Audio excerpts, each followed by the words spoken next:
Good morning, everyone. My name is Kayla Mack, and it is my distinct pleasure and privilege to open this session and welcome everyone to the Accountability in Higher Education and Access through Demand-Driven Workforce Pell Committee, otherwise known as the AHEAD Committee.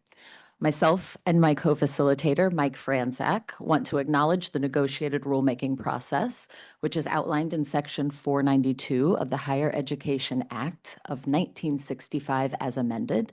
We want to acknowledge the esteemed participants from the Department of Education sitting at this table, the notable representatives, both primaries and alternates for each constituency group, the individuals a bit more behind the scenes who enable and support this type of endeavor, and the interested public observing here in person and virtually across the country.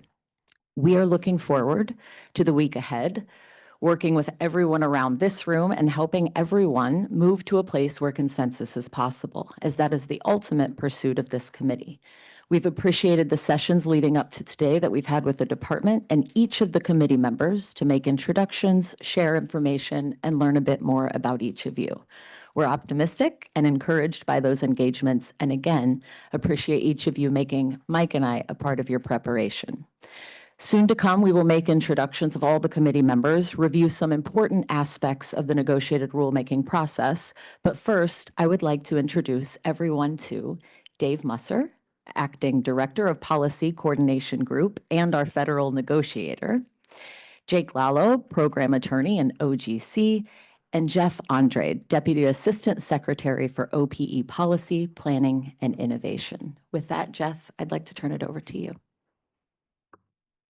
Thank you very much. I am very excited about this table. We have a lot of great talent, and we were very happy with the number of folks that came in and the quality of the nominees. And so we are very happy to start this off. And before I get started, I would like to introduce the Undersecretary of Education, Nicholas Kent. Nicholas Kent was sworn in as the 15th Undersecretary of Education on August 4th of this year, following his nomination by President Trump and confirmation by the U.S. Senate. Nicholas is a first-generation college student and a respected education policy expert with more than 2 decades of experience. He serves as the nation's top federal official for higher education. As Undersecretary, he oversees the Department's Office of Post-Secondary Education, Office of Career, Technical, and Adult Education, and the federal student aid programs. And this includes managing the $1.6 trillion federal student loan portfolio and the over $30 billion Pell Grant program. Undersecretary Kent is responsible for implementing President Trump's mission to restore the greatness of American higher education and ensure that our taxpayer-supported colleges, universities, vocational schools, and other post-secondary programs are genuinely helping high school graduates and working adults launch their careers and grow into those. Undersecretary Kent has been spearheading the implementation of the president's landmark legislation, the One Big Beautiful Bill Act, which will lower the cost of higher education, simplify student loan repayment, expand workforce training options, and hold institutions accountable for degrees that do not provide a return on investment. Before joining the department, Undersecretary Kent served as the Deputy Secretary for Education in the Commonwealth of Virginia under Governor Glenn Youngkin, and in that role, he led efforts to reduce the cost of higher education, expand access to career and technical education, and increase institutional transparency and accountability. Please join me in welcoming the Undersecretary of Education, Nicholas Kent.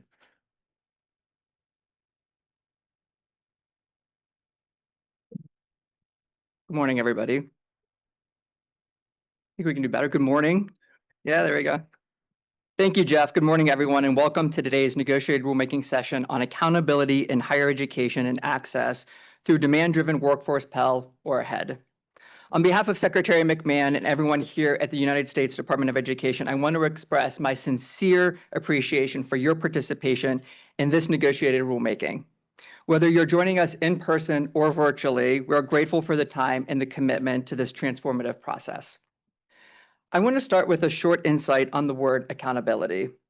This is a finance term, and its history stretches back as far as the word count, and served as the receipts and accounting that a ruler would use to show that he wasn't corrupt or wasteful.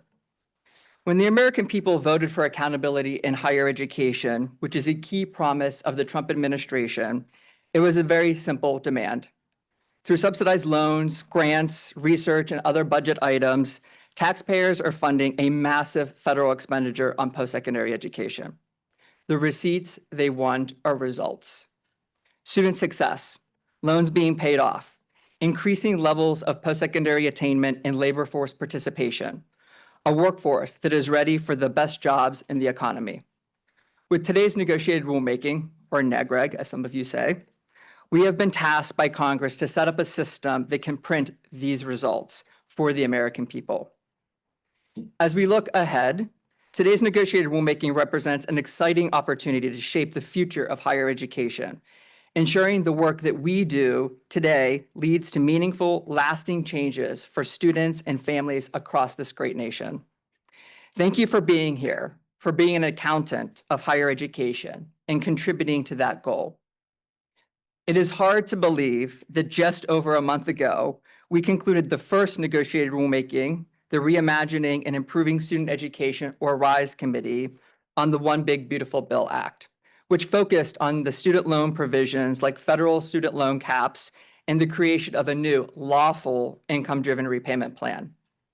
I want to take a moment to briefly reflect on that process as it offers valuable lessons to guide the work that this committee will undertake over the next several weeks. Like this committee, the RISE Committee was entrusted with the critical task of helping the department develop proposed regulations that would drive meaningful, lasting, and transformative change in our higher education system. This was an ambitious and challenging discussion with high stakes for millions of students. When I addressed the RISE Committee at the outset, I challenged negotiators to approach their work with an open mind, to set aside past assumptions, and be willing to engage in honest dialogue, even when it meant stepping out of their comfort zones. Everyone embraced that challenge.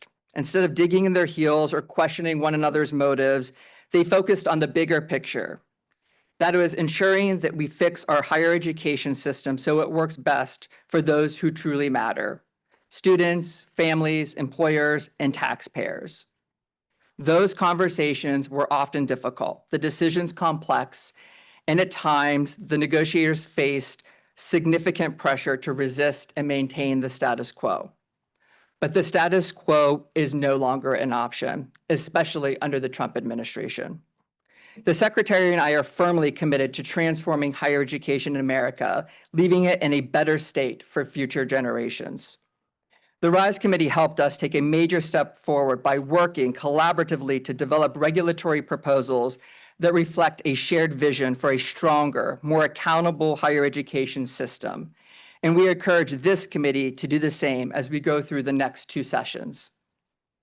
Some skeptics said it could not be done, that there was no middle ground on issues like placing upper limits on certain federal student loans or developing a definition of professional student.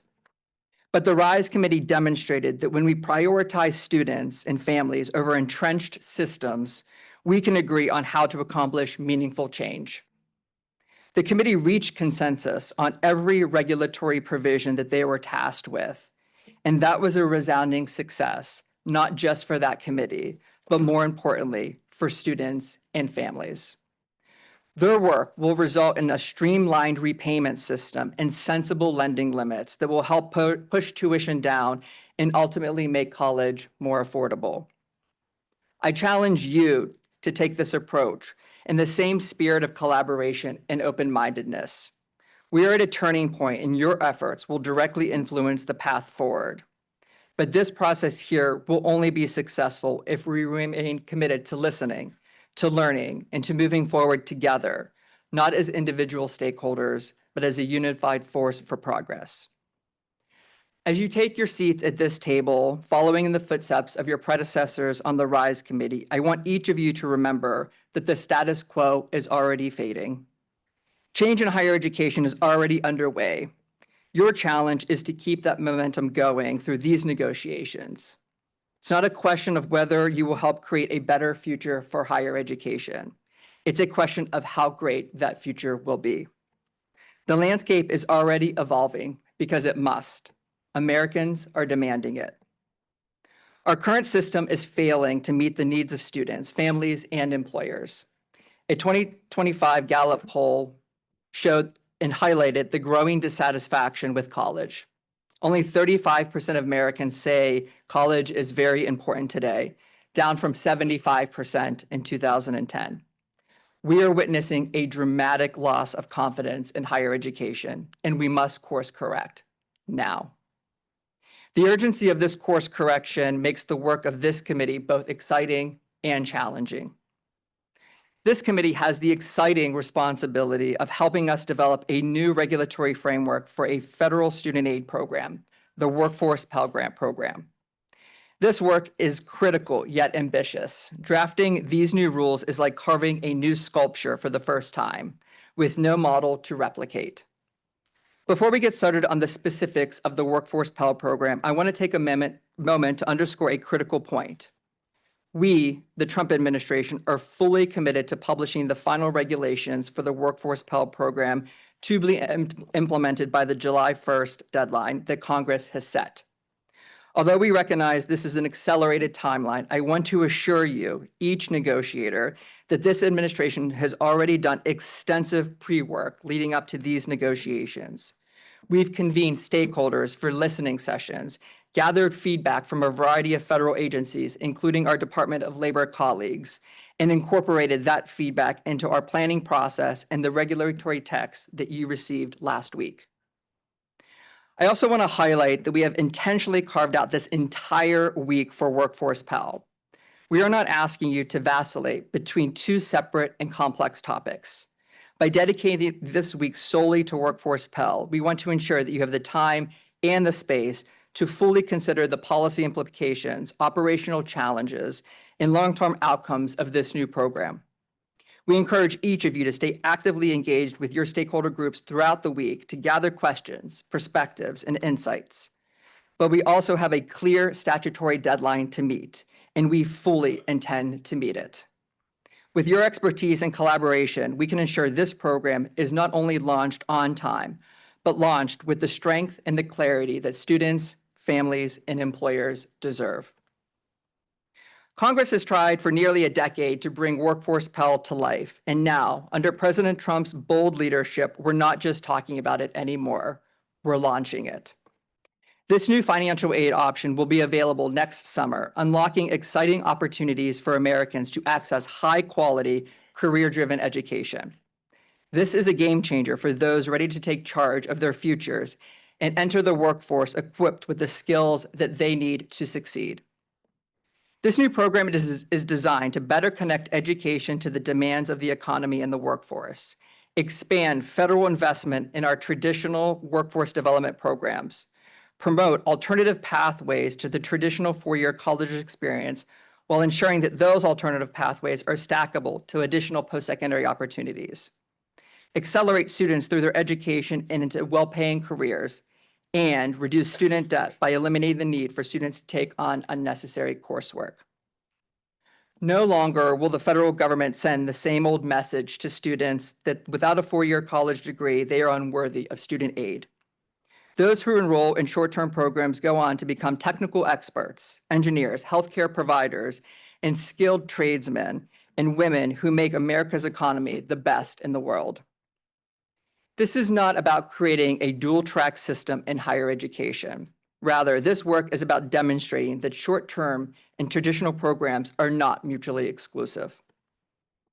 The negotiation starting today presents a valuable opportunity to introduce new, affordable post-secondary options into our education system, benefiting thousands of young people and individuals seeking to upskill or reskill to secure a new job or to remain competitive in their current roles. And with great power of serving on this committee also comes great responsibility. As you work together to develop proposed regulations on this new Workforce Pell Program, I ask that you keep in mind 5 guiding principles. First, we want to facilitate the creation of high-quality short-term programs where states, higher education institutions, and the workforce collaborate meaningfully to meet the ongoing needs of their communities where these programs are offered. Second, we want to develop a framework that ensures transparency in how short-term programs are approved and outcomes are measured, both by states and the federal government, using the best data available. Next, we want to design a process that enables new programs to launch in the first year while recognizing that some states and institutions of higher education, such as community and technical colleges, may be further along in implementation than others. Fourth, we want appropriate guardrails in place to ensure the approval and continued offering of high-quality programs, while also balancing caution and accountability against the need to avoid unnecessary bureaucracy. And finally, we want to empower states to recognize the investment in developing short-term programs will lead to better jobs or continued education for their citizens, as well as skilled employees for new and emerging employers. Building a new federal student aid program is challenging. It's true. But looking around the room, I am confident that this group of talented individuals has what it takes to design a sculpture out of the uncut marble. The key here is to keep students and families at the forefront. The task before you is not to develop a process that will allow the proliferation of low-value short-term programs. Rather, it is to address the reality that there are 7 million job openings in the United States and a pressing need for skilled workers to fill them. Many of these positions can be filled by individuals who wish to enroll in an eligible workforce program, but require financial assistance to make that opportunity a reality. It's as simple as that. Workforce Pell will provide them with the resources to actively participate and succeed in the economy of the future. With the inflation-adjusted price of public four-year degree college tuition for in-state students doubling since 1995, and tuition at private four-year colleges up 75% over that same period, Americans are questioning whether the value of higher education is worth the cost. Polling also shows that students do not believe they are graduating with the specific skills that they need. Students and families are becoming increasingly skeptical of the four-year or even the two-year degree, showing more interest in pathways that get them into the labor force more quickly and without unnecessary debt. We are witnessing a sea change here as more Americans are pursuing short-term career and technical programs, leaving behind the stigma of days when this type of education was thought to be less valuable. That's because we are in the middle of a paradigm shift. A recent report on post-secondary graduates' employment showed that 45% of college graduates are working at a job that does not require a college degree 10 years after graduation. Meanwhile, the economic returns for young adults without a degree are improving. A recent Pew Research poll found that half of Americans now believe a four-year degree is less important for securing a well-paying job than it was 20 years ago. And only 33% agree that attending college today is worth the price. This shift is a perception that reflects a growing reality that career paths outside the traditional college degree are often a better route for a family-sustaining income. At the same time, we know that by 2031, 72% of jobs in the United States will require some form of post-secondary education at the bachelor's level or below. The work you are doing here will bridge the expectations of Americans with the demands of the future labor market. When growing up, I admit that I was sometimes embarrassed that my father did not have a four-year degree, but rather was an apprentice. That is because years ago, we thought of this other alternative route to post-secondary high school education as being lower class than the traditional four-year degree. Today, I am happy to see that Americans are finally recognizing that a four-year path is not the right path for every student, and that we should invest as a country in alternative pathways that provide economic mobility. We are excited that a new Workforce Pell program will provide this option. We are also excited that at your January session, we will address accountability based on the new provisions of the One Big Beautiful Bill Act. For the first time, the department will design meaningful and sector-neutral accountability measures that will link student loan eligibility to graduate earnings. This do no harm standard will steer students to quality programs by holding accountable those graduates who consistently earn less than a comparable high school educated worker. These reforms are fundamentally about ensuring that taxpayer-funded colleges are delivering real value so that aspiring students can be confident that their academic program will provide worthwhile financial return. We will also revisit the current financial value transparency and gainful employment regulations during the January session. Our goal is to leave this rulemaking next month with a new accountability framework that ensures all institutions and all programs are taking the appropriate amount of responsibility for this significant public investment. After years of regulatory whiplash affecting non-degree programs and proprietary institutions, as well as the policy and operational shortcomings of previous accountability standards, we hope that this committee will chart a new course moving forward. If we can create an accountability framework that endures, clear expectations that programs will leave their students better off, then we can call this process a success. We will have more to share about the accountability provisions next month. My sincere hope is that, like the RISE committee, this committee will also reach consensus, allowing our collective efforts to move forward and making meaningful improvements to the American higher education system. As Secretary McMahon said in her remarks at the White House last month, the time for the hard reset of education is now.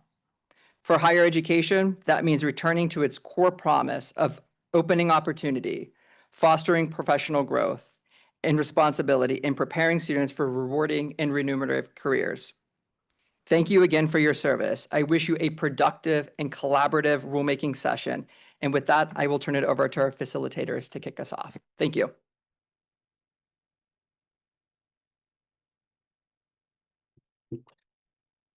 Thank you, Undersecretary Kent, for those remarks. We will now move back to introductions and some process review.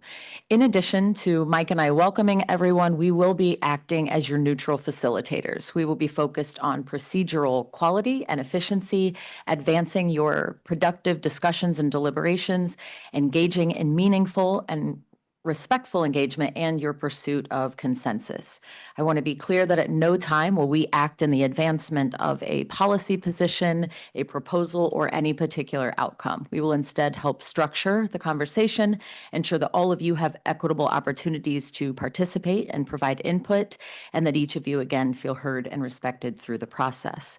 We'd like to now ask our committee members to introduce themselves. What I would like to do is start over on this side. I want to invite the primary for each constituency group to share your name, where you're from, any affiliation or employment that you want to share, but most specifically the constituency that you are in fact here operating on behalf of. Once we have the primary introduce themselves, we'll move to the back table and ask that the alternate for that constituency also provide that similar information. And we will go right around the room in an organized fashion. Richie, would you get us started? Nothing like being first. Richie Morrow. I am a financial aid officer with the Nebraska Coordinating Commission for Post-Secondary Education, the state grant organization that we are part of, NASGAP, and also the SHIO organization. And prior to my current position, I worked in financial aid offices for about 11 years. Elizabeth, can we get the mic to you? Thank you. Good morning. My name is Elizabeth McLeod. I currently work with the Pennsylvania Higher Education Assistance Agency as Vice President overseeing policy for our state grant programs. And so I'm here as the alternate for the state grant agency group. I have a background as a financial aid administrator for 20 years as well. And I am the past president of NASGAP, which is the organization representing all of the state grant agencies around the country. Thank you both. We will move on to our next constituency. Aaron Lacey, representing private nonprofit institutions, which also includes institutions receiving or eligible under Title III and Title V, tribal colleges and universities and HBCUs. I'm an attorney. I work with in private practice with a law firm that has a higher education practice. So our clients are colleges and universities, and we've been serving them for many, many years. I've been doing this for 23, 24 years, serving institutions the entire time. And my sort of area of focus is federal regulation and policy. So I spend a lot of time with the U.S. Department of Education and the creditors and state agencies and a number of the folks in the room. So pleased to be here. Thank you. And for our alternate. Good morning. My name is Joanna Rausch. I am the Executive Director of Institutional Compliance at Liberty University. I am the alternate for private nonprofit, and I do have 14 years of experience as a financial aid administrator as well. Good morning, everybody. I'm Randy Stamper. I'm representing state higher education executive officers, state authorizing agencies, and other state regulators. I'm the Associate Vice Chancellor for Workforce Development Programs with the Virginia Community College System, working with all 23 colleges in Virginia. Welcome to Virginia, or sort of. I've been with this community college system for about 15 years on workforce development with colleges. I also oversaw WIOA Title I for several years. Prior to that, I was the state director for adult education and literacy in Virginia. And prior to that, I was at a research organization at Virginia Commonwealth University focused on workforce issues. So pleasure to be here, and look forward to the coming week with you. Good morning. My name is Heather DeLang, and I serve as the Director of the Office of Private Post-Secondary Education for the Colorado Department of Higher Education, and I am the alternate for state higher education executive officers, state authorizing agencies, and other state regulatory agencies. Good morning, everybody. I'm David Kafafian. I'm here representing employers and groups representing the business community, including small, medium, and large businesses. My day job is I'm the Chief Operating Officer at a company, CLASP. We work with institutions to offer gap funding programs for students who typically do not have cosigners, as well as with employers to help students pay down loans through student loan repayment programs, most specifically in healthcare. It's a pleasure to be here today. My background is I'm an attorney by training, and I came into the space as an agitated student loan borrower who couldn't get loans without my parents co-signing them when I was in law school. And that's been the last 10 years of my career building CLASP. Thanks.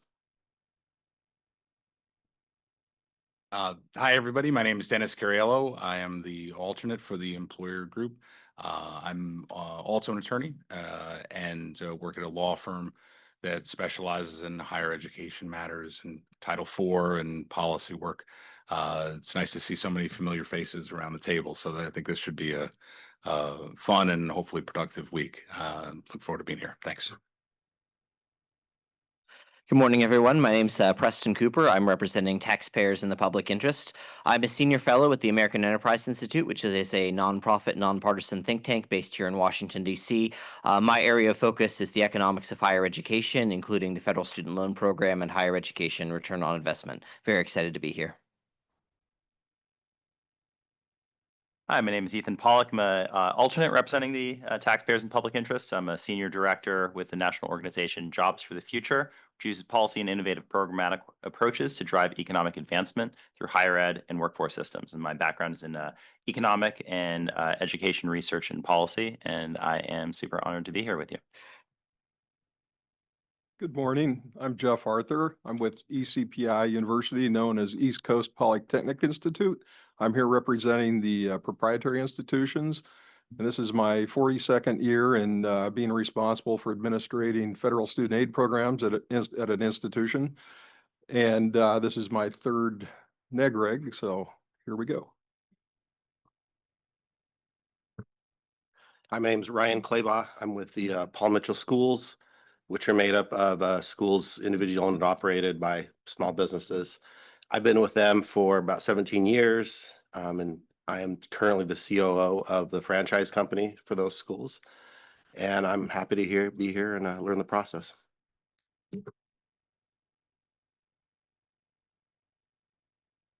Good morning.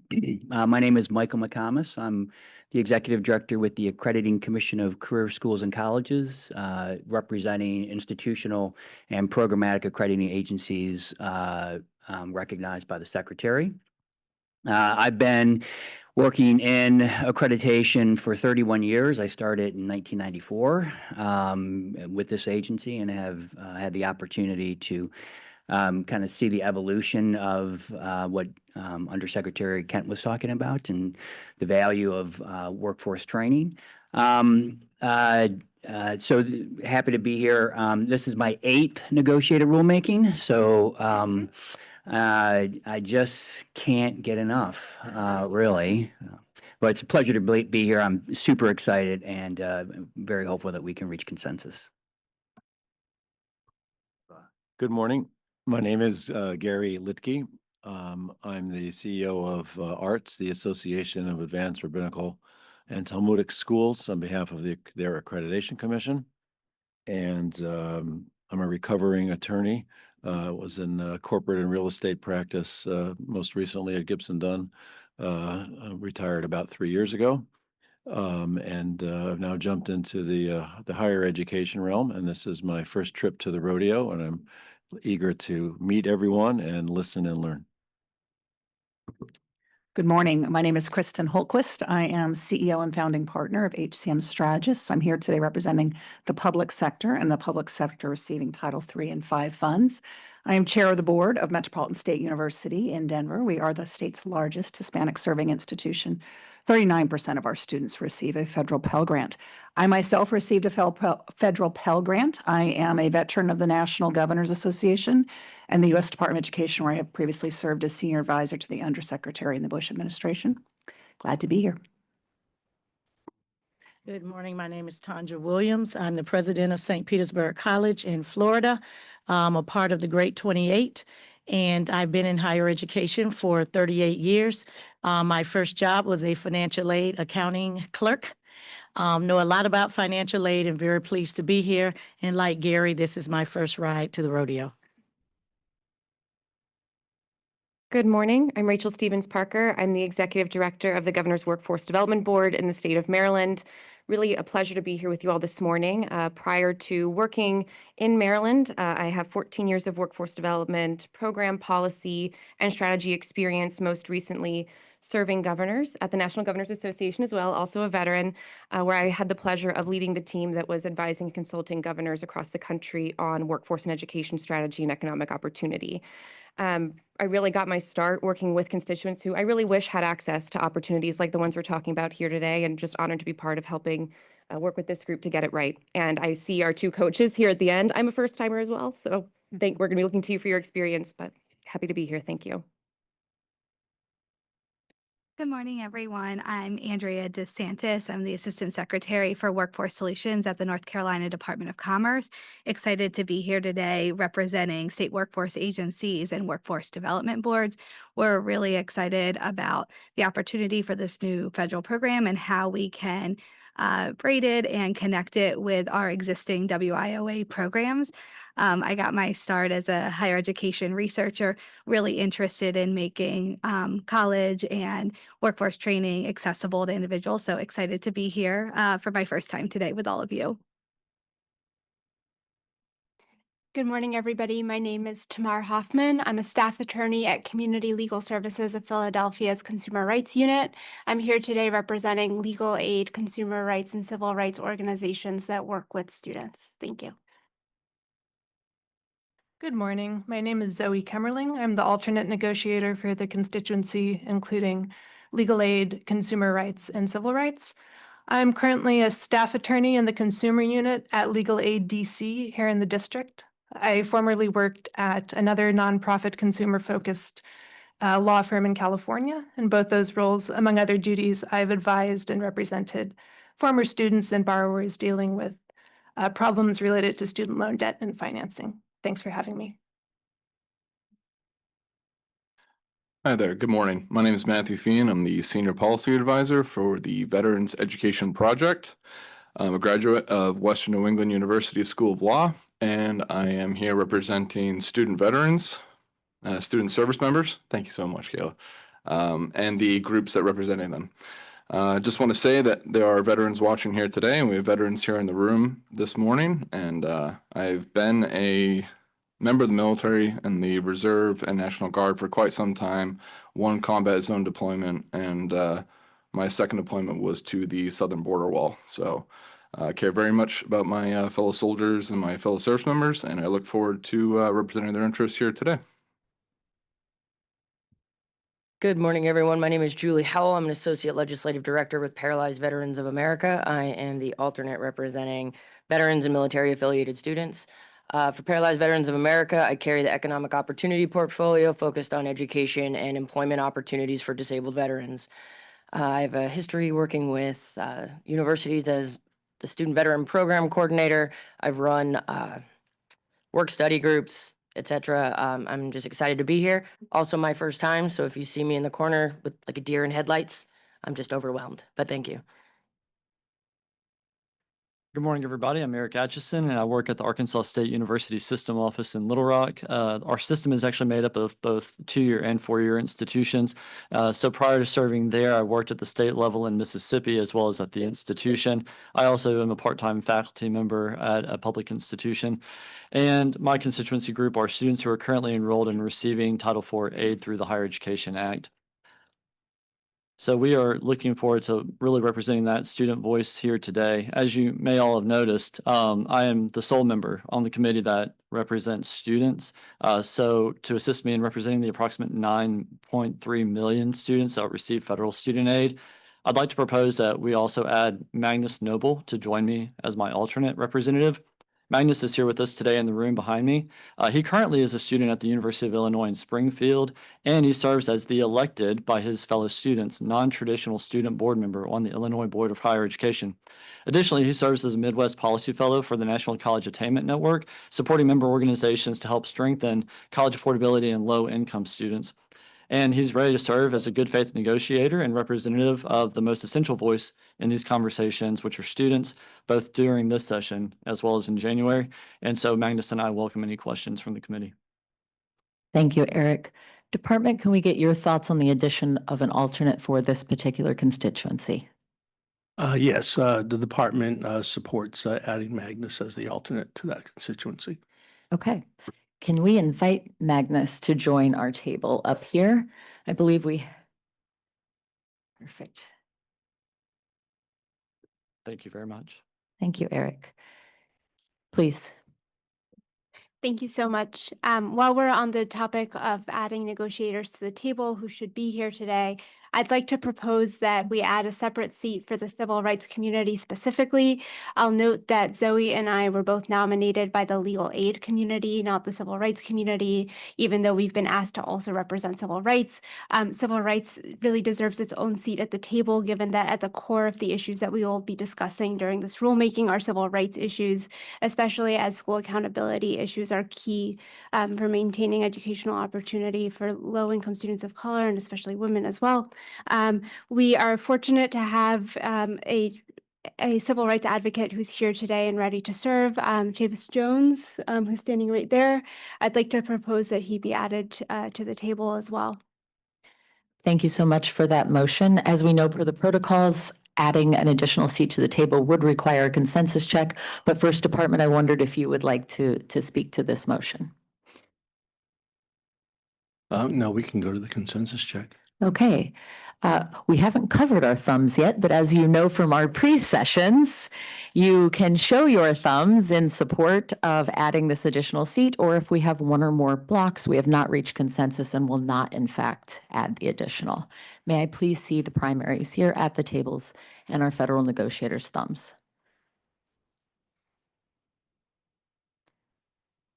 Okay, we do in fact have one down thumb, which means we are not in consensus with adding that. Dave, would you like to speak to that at all, or I'll move along? You can move along. We've had this discussion in prior negotiations, and Tamara and her colleague on the last committee did an admirable job representing the entire breadth of the constituency, so we're comfortable with that. Thank you, Tamar. Thank you, Jeff. All right. No one likes talking about process more than a facilitator. I readily admit that, but there are some procedural pieces that I would like to review with you one more time as a committee. Nothing should be a surprise because you've seen these pieces in your protocols and we've addressed them in our pre-session virtual meetings. Per the protocols, either the primary or the alternate for the constituency is going to be invited to speak on any given topic. Or this week, we're going to focus exclusively on Workforce Pell, and as outlined in the agenda, there are 7 topics with which we're going to cover. So if you get to a place where you would like to change positions at the table, again, we would like you to indicate such by turning your comment card on its end. We will make a formal transition and acknowledge the change for your constituency group. In front of you, as you've already found and utilized, there are in fact green comment cards. Please turn those on the end when you have a comment or a question that you want to share. That indicates to the facilitators that you're ready to speak. We will in fact try to capture those in the order in which they are turned up. If I miss one, I'm going to apologize in advance. Show me grace if I miss you once, but if I get on to a couple of other people, please don't hesitate to wave your flag at me and I will know. When you've been called upon, we do ask that you share new commentary. We're looking for new points, new information that has not previously been shared at the table. That's so that we can maximize on what's being shared and deliberated. We also want to mention that when you're called upon, you're going to have up to 3 minutes to share your commentary. We will prompt you with an audible 30-second notice. You're also going to see when you start talking a green light here, it'll switch to yellow when there's 30 seconds left and it will flash red at you. If you see red or we get to the end of that, we do ask that you timely wrap up succinctly your final point. Again, we may show some discretion there if there's Q&A or a back and forth during that 3 minutes, but we're largely going to try to stick to that so that we can make our way around and have everybody share. One last thing about when you are called on. We've covered this previously. You're all doing a great job of that so far, but just make sure that you speak directly into your microphone so that we can capture that. We also ask that you speak at a relatively moderate pace so that we can get the accurate transcript and our interpreting can follow along. As alternative language and proposals are going to be submitted by folks around the table and circulated, we will in fact go over those as time allows, but we want to make sure that outside of these sessions, you are reviewing the materials that you receive in a timely manner so that you're prepared to address anything that comes up at the table. We'll remind you that anyone wishing to share anything, email that directly to Mike and I, your facilitators, so that we can appropriately and promptly have those distributed to everyone. During this week, should you wish to call a caucus, please raise your card. And when we call on you, you can share with everyone what you wish to cover in your caucus very briefly and high level, the constituency groups that you are invited into the caucus, and the anticipated duration that you think it will last. That will allow us facilitators to check in with you at that time and allow everyone else to prepare accordingly. When we return for the caucus, we will ask you for a very brief report out to help get us back in line. Reporting out again to the extent it's available and helpful. Finally, I would like to remind everyone that over the course of the week and throughout our deliberations, we will take pulse checks. Please recall that we discussed pulse checks are informal, non-determinative check-ins with committee members and constituency groups to understand how we're progressing with regard to the topics and the ideas being discovered. These help everyone understand the progress that we're making, as well as areas for further consideration and discussion. If there are material substantive issues or questions creating some sort of opposition or concern, this is in fact a great time to report those out. These pulse checks over the course of the week will culminate in a final formal consensus check for decision-making by the committee. Once a consensus check is taken at the end of this week on Workforce Pell, it is final, and we do not anticipate relitigating or revisiting, barring some new or special circumstance. So in either case of a pulse check or a consensus check, we have indicated a 3-thumb approach. So a thumbs up means you are in agreement and support on that which is being considered. A sideways thumbs means that while you may have a lingering question or concern, or this may not in fact be your first choice, you will not block consensus and will support this moving forward. And a downward thumbs means that you are in fact dissenting, you are blocking consensus, and you have a serious substantive reservation. If there are one or more downways thumbs, we have not reached consensus. As we previously shared during the pulse checks, if you have a downward thumb, we're going to ask you to articulate why. What's your lingering concern or question? That way we can address that. If there are a number of sideways thumbs, we may also ask some of you to speak to why you're a sideways thumb. The goal is to get everybody up and in consensus. The other thing that I would like to note, it is very helpful if you are down and you are expressing a reason for dissent or opposition to also give an idea that might help move things forward, because the ultimate goal is to be solution oriented and pursue consensus. So that's a very important piece. One last piece on consensus. You may also abstain. We talked about this in our pre-sessions. If you are abstaining, you are not participating, meaning you would not show any type of thumb. I want to be clear and reiterate, if you abstain, it is not the same and does not have the same effect as dissenting. It will in fact not block consensus. If we get to those pulse and consensus checks, I'm going to ask that you hold those thumbs up, because we will want to note for the record who is putting forward what position around a pulse and consensus check. Okay, almost finished with process. Each day of this week, we're going to meet from 9 to noon and 1 to 4. We'll have a 1-hour lunch from 12 to 1. If we alter that time frame in any way, we will make sure that everybody knows and can plan accordingly. We do anticipate a break each morning and each afternoon. I will suggest those. I will also try to read the room and see if we need one perhaps a little earlier than anticipated. Department, is there anything else procedurally that you would like to cover before we move on in our agenda? Nothing from us. Thank you. Are there any questions from the committee around process before we move on with our agenda? Please. Thank you. I would just like to request as well that we add a public comment period to the agenda each day. As part of this process under the Higher Education Act, the department is required to fully consider the positions of the public, especially given the expedited timeline that we are on in these negotiations. We'd like to request that there be some time for the public to comment, and we know that there are folks who are interested in doing so. Thank you for that. Department, I'm going to ask that you speak to that request. Okay. Yes, we had a day of, we published a federal notice, a Federal Register notice on this. We did have a day of hearings. We had 30 days of comment periods. And as the Undersecretary noted this morning, we have a very full agenda to try to accomplish this in 2 weeks. We did allow in one session earlier that period of time, and we found that in all instances, no one spoke actually to the regulations that were under development. So we believe we've had extensive public comment, and if you want to echo comments from those who may have not expressed them yet, please feel free to do so.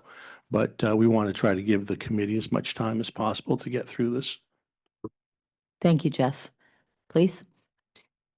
Thank you. I appreciate that. You explaining the department's perspective. With that being the case, I'd like to then request that we at least reserve a little bit of time during the second week to perhaps return to the topics of Workforce Pell, just because we only received the discussion drafts of less than 2 business days ago. We've had limited opportunity to confer with our constituencies, and we believe that an opportunity to revisit will make it easier for us to actually reach consensus in a meaningful way where we can represent our constituencies in good faith. Thank you for that, please. Yeah, I think it's a little bit premature at this point. Let's see how quickly we can get through this, and we can revisit that issue at a later date. Thank you, Jeff. If there are no other questions at this time, it's my pleasure to turn it over to Jeff. We're going to receive an overview of the One Big Beautiful Bill Act and its impact on relevant federal regulations. Okay, thank you. Again, for those who don't know me, I'm Jeff Andrade. I'm the Deputy Assistant Secretary for Policy Planning and Innovation in the Office of Post-Secondary Education. Like some of my colleagues, this is my 39th year. And it's my third NEGREG in the last 6 months. So we are proceeding at a fairly fast pace. Those of you who have been in this process before will probably notice that it's a little bit different in that it's much more streamlined. We have come to the table with well vetted and well thought out language as opposed to issue and discussion papers. We made sure when we went through the actual text that we included annotations given the rationale and the legal authority for some of the changes that have been proposed. The other thing that I would note is that this is part of the, as the Undersecretary noted, it's one of the One Big Beautiful Bill Act. Unlike the prior committee that we just finished with student loans, this is very different because we're not, changing a lot of very technical aspects of a program that has been around for a long time. We are actually starting new in a number of areas. In fact, we've have a whole new subsection to the Pell Grant regs that we've added. So this is I think very different in nature. I think we can get through this very pretty quickly, and I think if we follow sort of the pattern that we did in the last session, where people are not sort of relitigating battles that they had lost at the legislative processes. I think the Undersecretary noted this has been around. This workforce Pell concept, for example, has been around for probably over a good decade. And there's been various iterations proposed in it. And so I think if we focus on how do we make this work, how do we make this work quickly within the statutory deadlines, we will be serving the public very well. Also, with that said, Workforce Pell, I think, is unique in that it exists within the broad framework of federal workforce policy, and the administration earlier this year put out its talent strategy, which included 5 elements, 5 pillars. The first being industry-driven strategies. The second being the concept of worker mobility. The third being integrated systems to replace sort of the fragment web of duplicative programs with a more streamlined and coordinated approach. The fourth being accountability, and the fifth being flexibility and innovation.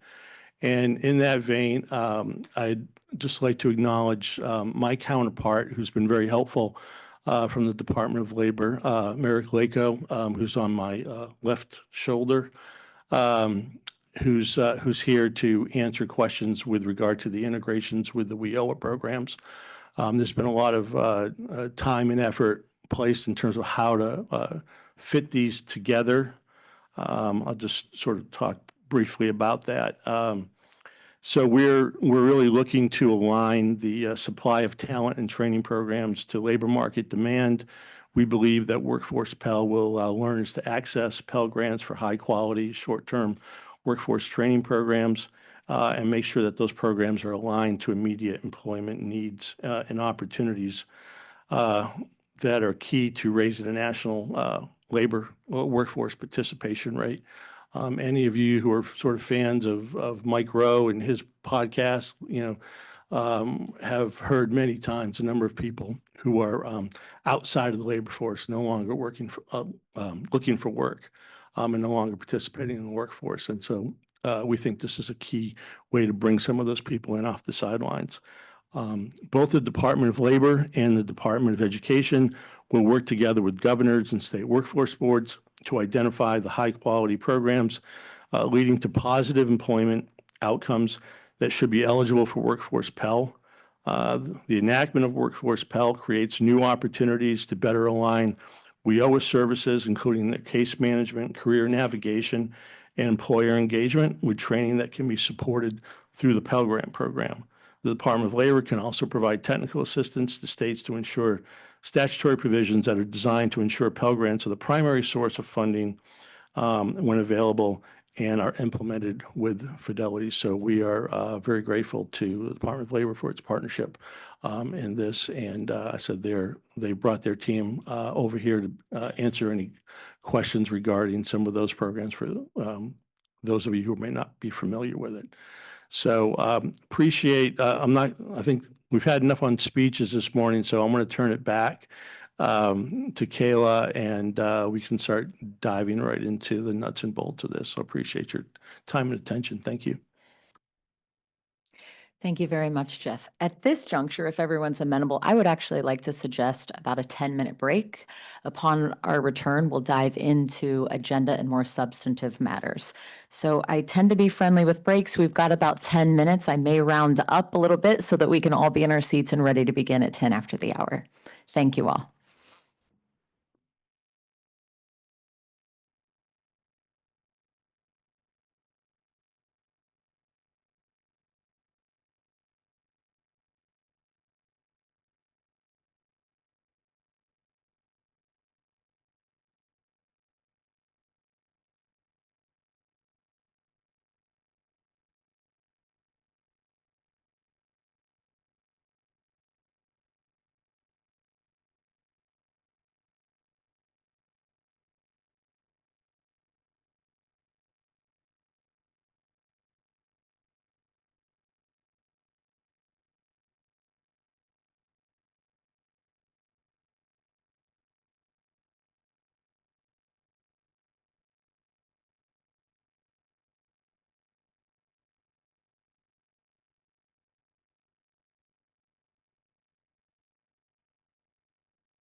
Welcome back, everyone, from lunch or from break. Goodness, you know what I'm thinking about, food. First mistake I made today won't be the last. Okay, we're going to move on with our programming. I'm going to be turning it over to Dave for a very brief agenda overview and a brief introduction to the topics and draft amendments. When I do that, I would love for anyone with a question for Dave to hold those till the end of his remarks so that we can get through those first. Dave, I'd like to turn it over to you. Thank you so much, Kayla. Before we get into that, first, I'd just like to introduce myself. Many of you may have seen me around the policy world, but my name is David Musser. I've been with the department for about 15 years in various capacities. I was a program reviewer, I was a policy analyst, and most recently, before this role, I was the acting director of the Policy Implementation Division at Federal Student Aid.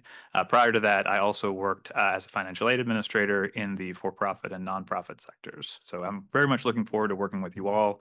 I have a very distinguished panel that we're working with today, and I very much hope that we can all get work together to get to consensus. So thank you. So Aaron, can we put the agenda up on the screen?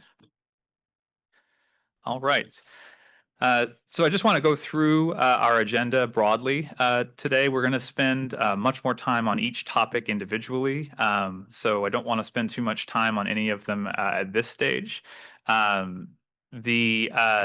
The first topic is one that may fly a little bit under the radar for many. It's not Workforce Pell specifically, but it is one of the provisions in the One Big Beautiful Bill Act that we want to address as part of this rulemaking effort, and that's ineligibility for federal Pell Grants due to receipt of non-federal financial assistance, and it will affect two regulatory sections, 34 CFR 690.5, ineligibility due to assistance from non-federal sources is a new section that we're adding, and then we're making an amendment to 34 CFR 690.80 for how a Pell Grant award is recalculated.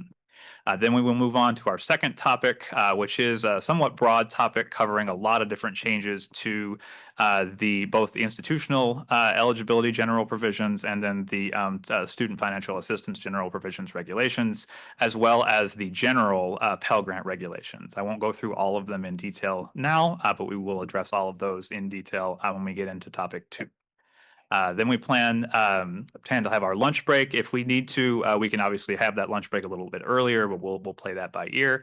And then we will move into the actual Workforce Pell Grant regulations that the department is proposing. Topic 3 will be general definitions for Workforce Pell, including a scope and purpose section, general definitions, and then the specific definition of an eligible workforce program, which will serve as the sort of foundation for the concept of eligible workforce programs throughout the regulations. Then we plan to move on to topic 4, which is the requirements for the state governor approval of eligible workforce programs and all of the requirements for that governor approval process established by statute and then in regulations. We don't think we're going to make it through too much more by the end of today, but if we do, we can move on to other sections. Then we'll have our wrap-up period and end for the day. Moving on to tomorrow. We plan to then continue our work discussing the draft Workforce Pell regulations. Moving on to topic 5, which is the Secretary of Education's approval process and the various components of that process in a new section 34 CFR 690.94. And finally, before lunch that day, we will talk about topic 6, which is the value-added earnings calculation, the specific requirements for that calculation, getting down into the details for what data the department will use and how that calculation will be performed and how it will affect institutions. And then the final topic that we're going to talk through, topic 7, is losing and regaining eligibility. So this will describe the process by which a program could lose eligibility under these new provisions and the process by which it can regain eligibility after losing it. After that, we plan to conduct pulse checks, as Kayla described earlier, to take all of your recommendations, and then throughout the remainder of the week, we will just work with you guys to hopefully get to our consensus. So that's the broad strokes of our agenda today. And with that, I think unless we have questions, we can move on to the first topic. Quick check-in. Does anyone have questions over what Dave just reviewed with us? Okay. I don't see any, Dave. Back to you. Right, then I think we will move on to topic 1. So if Aaron could put that on the screen, we will move through that topic. May I, Dave? Really quickly, what I would like to invite is Dave to walk through this, again, holding questions till the end of all of the sections we're about to review under topic 1.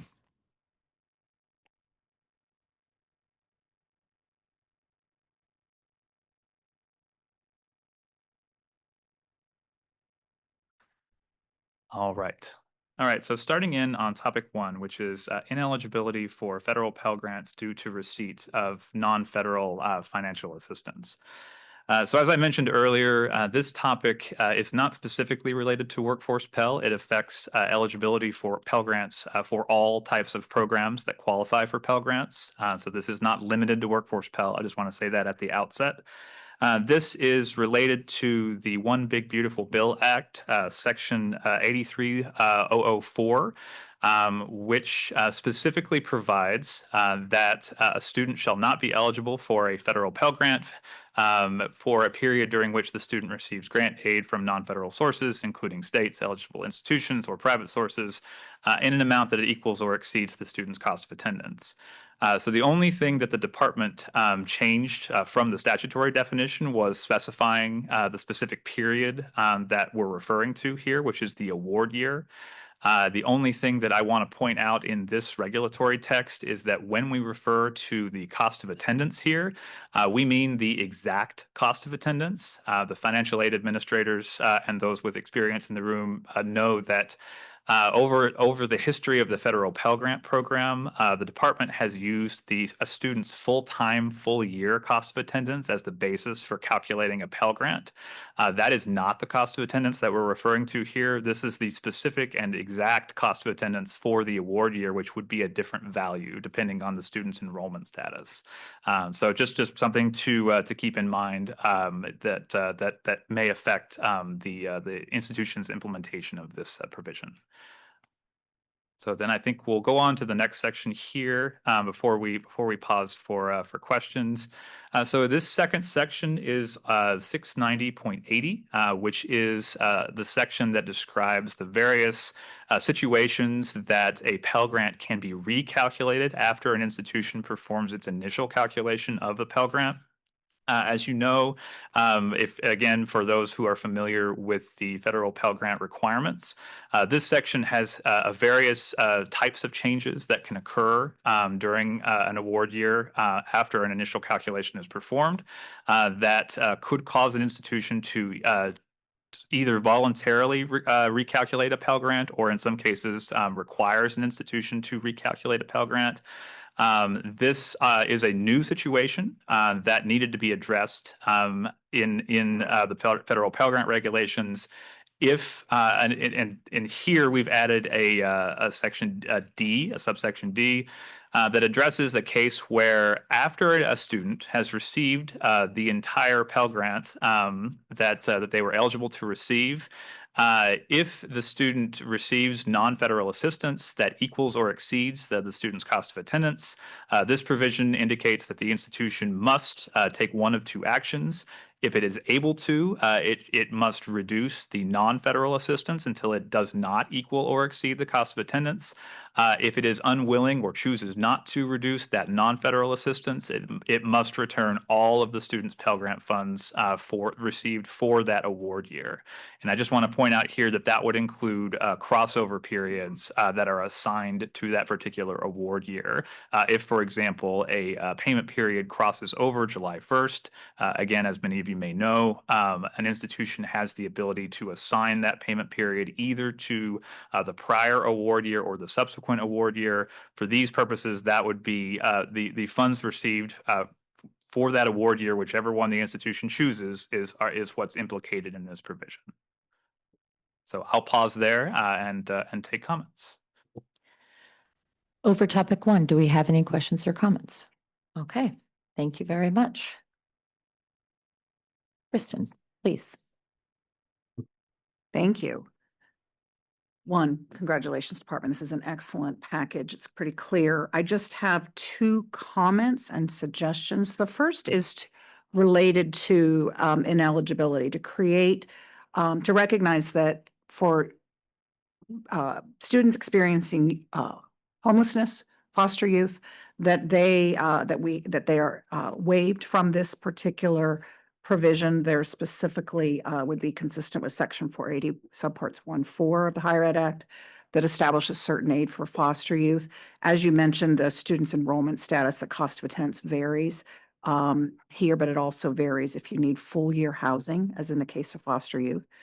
I asked the committee if they'd be willing to look at the specific language we could propose.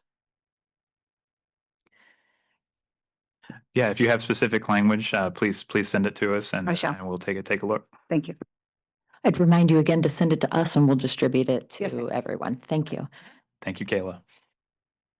And the second part question was, or comment was related to just aligning this regulation with existing law, and that is that colleges do not have to adjust awards if they are above or at or equal to $250 over the cost of attendance. So if we maintain that consistently, so for instance, and I can suggest that specific language, but this would be on subpart D, page 5, but just making it that non-federal sources that equal or exceed, but by more than 250. So just a clarification. Thank you. Notably, another number of cards went up at the very same time, so I've tracked my order here and will get through you all as fairly and equitably as possible. Jeff, please. Yeah, regarding what is specified as sources of grant aid that would count in this framework, I just point out that there's a number of people that'll probably be eligible. They'll get potentially be eligible for employer assistance. And I think I would encourage that we consider that to be compensation for the work they're doing for the employer and not be considered grant assistance. It's not specifically addressed in the, let's see, we say, including states, well, let's see. Yeah, non-federal sources, including states, eligible institutions, or private sources in an amount. And I would just encourage that we don't consider employer assistance as a grant assistance. It's earned. And I think without specifying something like that, that could be implied to be grant aid by administrators. And I think I don't know if that's a technical guidance thing or something that could be addressed with the regulations. So we can take a look at that, Jeff. There are some longstanding, not spelled out in regulations, but longstanding rules for how the department distinguishes between assistance that is received because an individual is a student and wages that they receive from their employer. I'm not sure if we'll have the ability to make that distinction in the way that you describe exactly because of those longstanding rules, but we can take a look at it. Yeah, and then one other thing, and this may be more of a heads up on a potential system challenge. I mean, when we've typically awarded Pell Grants with a table of indexes and amounts for that index, and it looks like we're getting to. It's implying specific dollar amounts that I see it's hard to pinpoint, but I see some real challenges in administering that. I think it goes to the $250 minimum that Kristen noted. But also, I mean, it even goes beyond that, just financial administrators dealing with refunds and for, any random amounts and awarding random amounts are going to be challenges for our systems to program around. Because right now they drop the Pell table in, boom, do the calculation for you. We gotta think in terms of implementation challenges with this framework. And is there a way to streamline or simplify or go with blocks of Pell Grant amounts, a similar structure? Certainly be interested in your ideas about how we could incorporate that into the existing Pell Grant calculation framework. As you know, and as I'm sure the committee knows, this provision runs a little counter to how Pell Grants have been calculated in the past, where Pell was always treated as the foundation of a financial aid award, and all other aid looked first to how much the student got in Pell before the eligibility for that other assistance was considered. So it is challenging to fit this provision into that framework, but we are open to suggestions, anything that would make this easier to implement. We do recognize some of the challenges that it will create. We'll see what we can come up with, see if we can get NASFA's help as well. Thank you, Jeff. Thank you, Dave. Matt, I turn it over to you. Thank you very much. So I echo the previous two commenters' positions here, and would just add that there's a few things in here related to student veterans and student service members that I've seen historically where an individual, we'll use one example, we'll have a staff sergeant who has been meritoriously promoted, did a great job, and through a nonprofit in the community has been given, aid towards his or her education. But under this current definition, the non-federal sources, it appears that would actually exclude that individual and put them in a position where they may be owing the school funds. I think there is a way the department can do this by adding a subpart. So I have proposed language drafted where we have a subpart to further define what grant aid is. There is a definition of grant, but it's between it's a legal instrument of financial assistance between a federal agency and a recipient. It goes on, but that's from the regs. But I think it wouldn't hurt to have a subpart that just carves out not just student veterans benefits, active duty benefits, spouses and children's benefits, but some type of subpart that further expands on what the department considers grant aid. I understand perfectly the congressional intent here by the basically what is colloquially referred as double dipping or double payments. But for non-federal grants such as VA benefits, that's not a concern. But for states like Texas, as the Texas Hazelwood Act, that actually does become a bit of a concern. And then going to the subsection D. So this language departs a little bit from the department's historical account of prior regulation. So the prior regulation says, and I'm paraphrasing here, may make a policy. So uses may a lot. This is a pretty strong departure from that may language to must. And my concern with that is for higher education institutions have now de facto under must become an agent of the U.S. Department of Education enforcing private local contracted agreements. So is it the department's intent for, let's say, Boston University, for example, to go through the personal finances of its student veterans and its active duty service members and find out what their money is? And if there is a private, scholarship from, a veterans education project, would that be a problem for the Department of Education? Any reaction? Thank you. No, and a lot of really great points there. I do want to address your last point, which is, would the department be concerned about the individual amounts that a student receives that goes directly to them and, for example, is not something that the institution is aware of? It's not our intent for the department to delve into anything that is not made clear to the institution. Our longstanding position is that the institution must take action on anything that it becomes aware of. So if there are sources of assistance that the student is receiving that the institution is not aware of, we do not expect that they will take special action to try to track those down. Anytime the school, now this is I think probably partly your concern, If any part of the institution does become aware of the assistance, it is, and it has always been incumbent on them to incorporate that assistance into the student's financial aid award and make any changes to the student's financial aid package that affect the student's Title IV eligibility. But to the extent that the institution is not aware of other types of assistance, it would not be expected to incorporate those into and make changes to the student's Pell Grant eligibility on that basis. So then on that basis, I would just recommend that we change must to may make a policy from the previous subsections.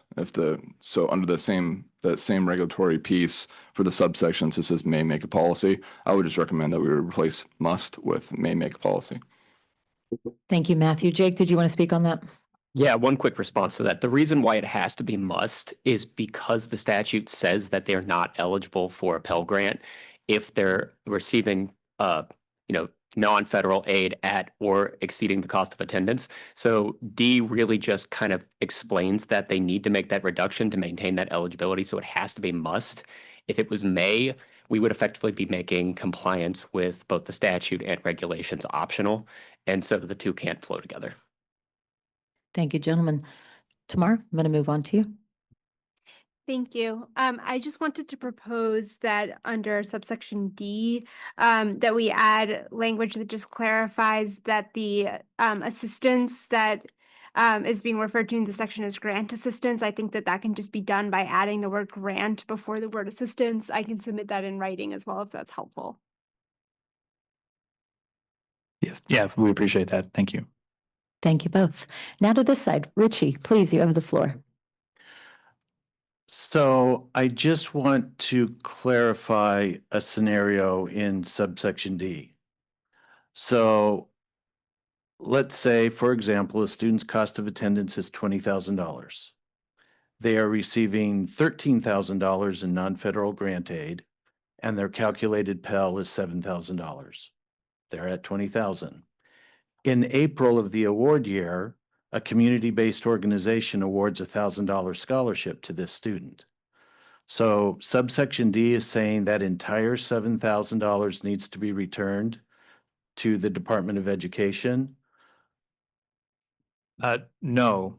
In the situation that you described, the amount of non-federal assistance does not equal or exceed the student's cost of attendance. So it's not the combination of the Pell Grant and the non-federal assistance that can equal or exceed the cost of attendance. It's the non-federal assistance alone has to equal or exceed the cost of attendance in order for the student to be disqualified from Pell eligibility. So in that situation, the student can keep the Pell and be awarded over cost of attendance. That's correct. That's what the regulations currently state. Okay. Thank you. Thank you, Richie. Thank you, Dave. Aaron, can I give you the floor? Thank you, ma'am. I agree with Jeff. I mean, I think there are some, not surprisingly to you all, going to be some questions around implementation and the mechanics of how this would all work. I'm sort of interested in a little more understanding from the department. I mean, you have the introductory phrase, if at any time, which seems to suggest an onus on the institution if at any point throughout a term they were to, have notice, come into knowledge. I don't know if this is when it hits the ledger, like at some point there were some additional non-federal aid that were going to come in and exceed that threshold. You sort of triggered this obligation. But then there is also this concept that there is some period during which the institution can make some sort of informed decision about whether they can reduce non-federal assistance to try to bring the student back into eligibility. I'm interested in understanding, is the department's expectation that institutions will have a real-time monitor in place so that they know at any point during a term, or would the department allow for some sort of periodic assessment where the institution could look at, all students subsequent to initial packaging, but at some point to determine if they'd gone over these thresholds? But just understanding what your timing expectation is. And then also any thoughts around what that grace period might be during which an institution has an opportunity to determine whether it can reduce non-federal assistance. And I'm particularly interested in a scenario where that non-federal assistance may not be institutional aid. So, you know, there are a lot of programs where institutions have agreements with employers and others where they are providing, you know, the tuition and fees for a program. I could see a scenario where the non-federal aid exceeded the threshold for some reason and the institution does not have the ability to unilaterally reduce and bring that under. So it may need some amount of time to reach out to an employer and say, hey, you know, we want to refund you these funds, et cetera. But, you know, to sort of make this go in a meaningful way, you know, I mean, institutions are going to need to understand what their obligation is to monitor, but then beyond that, sort of have some understanding around that time frame. And I'll just say philosophically, I understand we don't have to solve every problem in the regulatory text, but I do think when you have issues around like how much time do we have to comply with this thing before somebody loses eligibility, that is a good thing to try to actually put into the regulatory text. Yeah, as with all of these, I think it's a good point, and we'd be interested to hear your ideas about how we could do that. Thank you, Aaron. Thank you, Dave. Eric, coming over to you.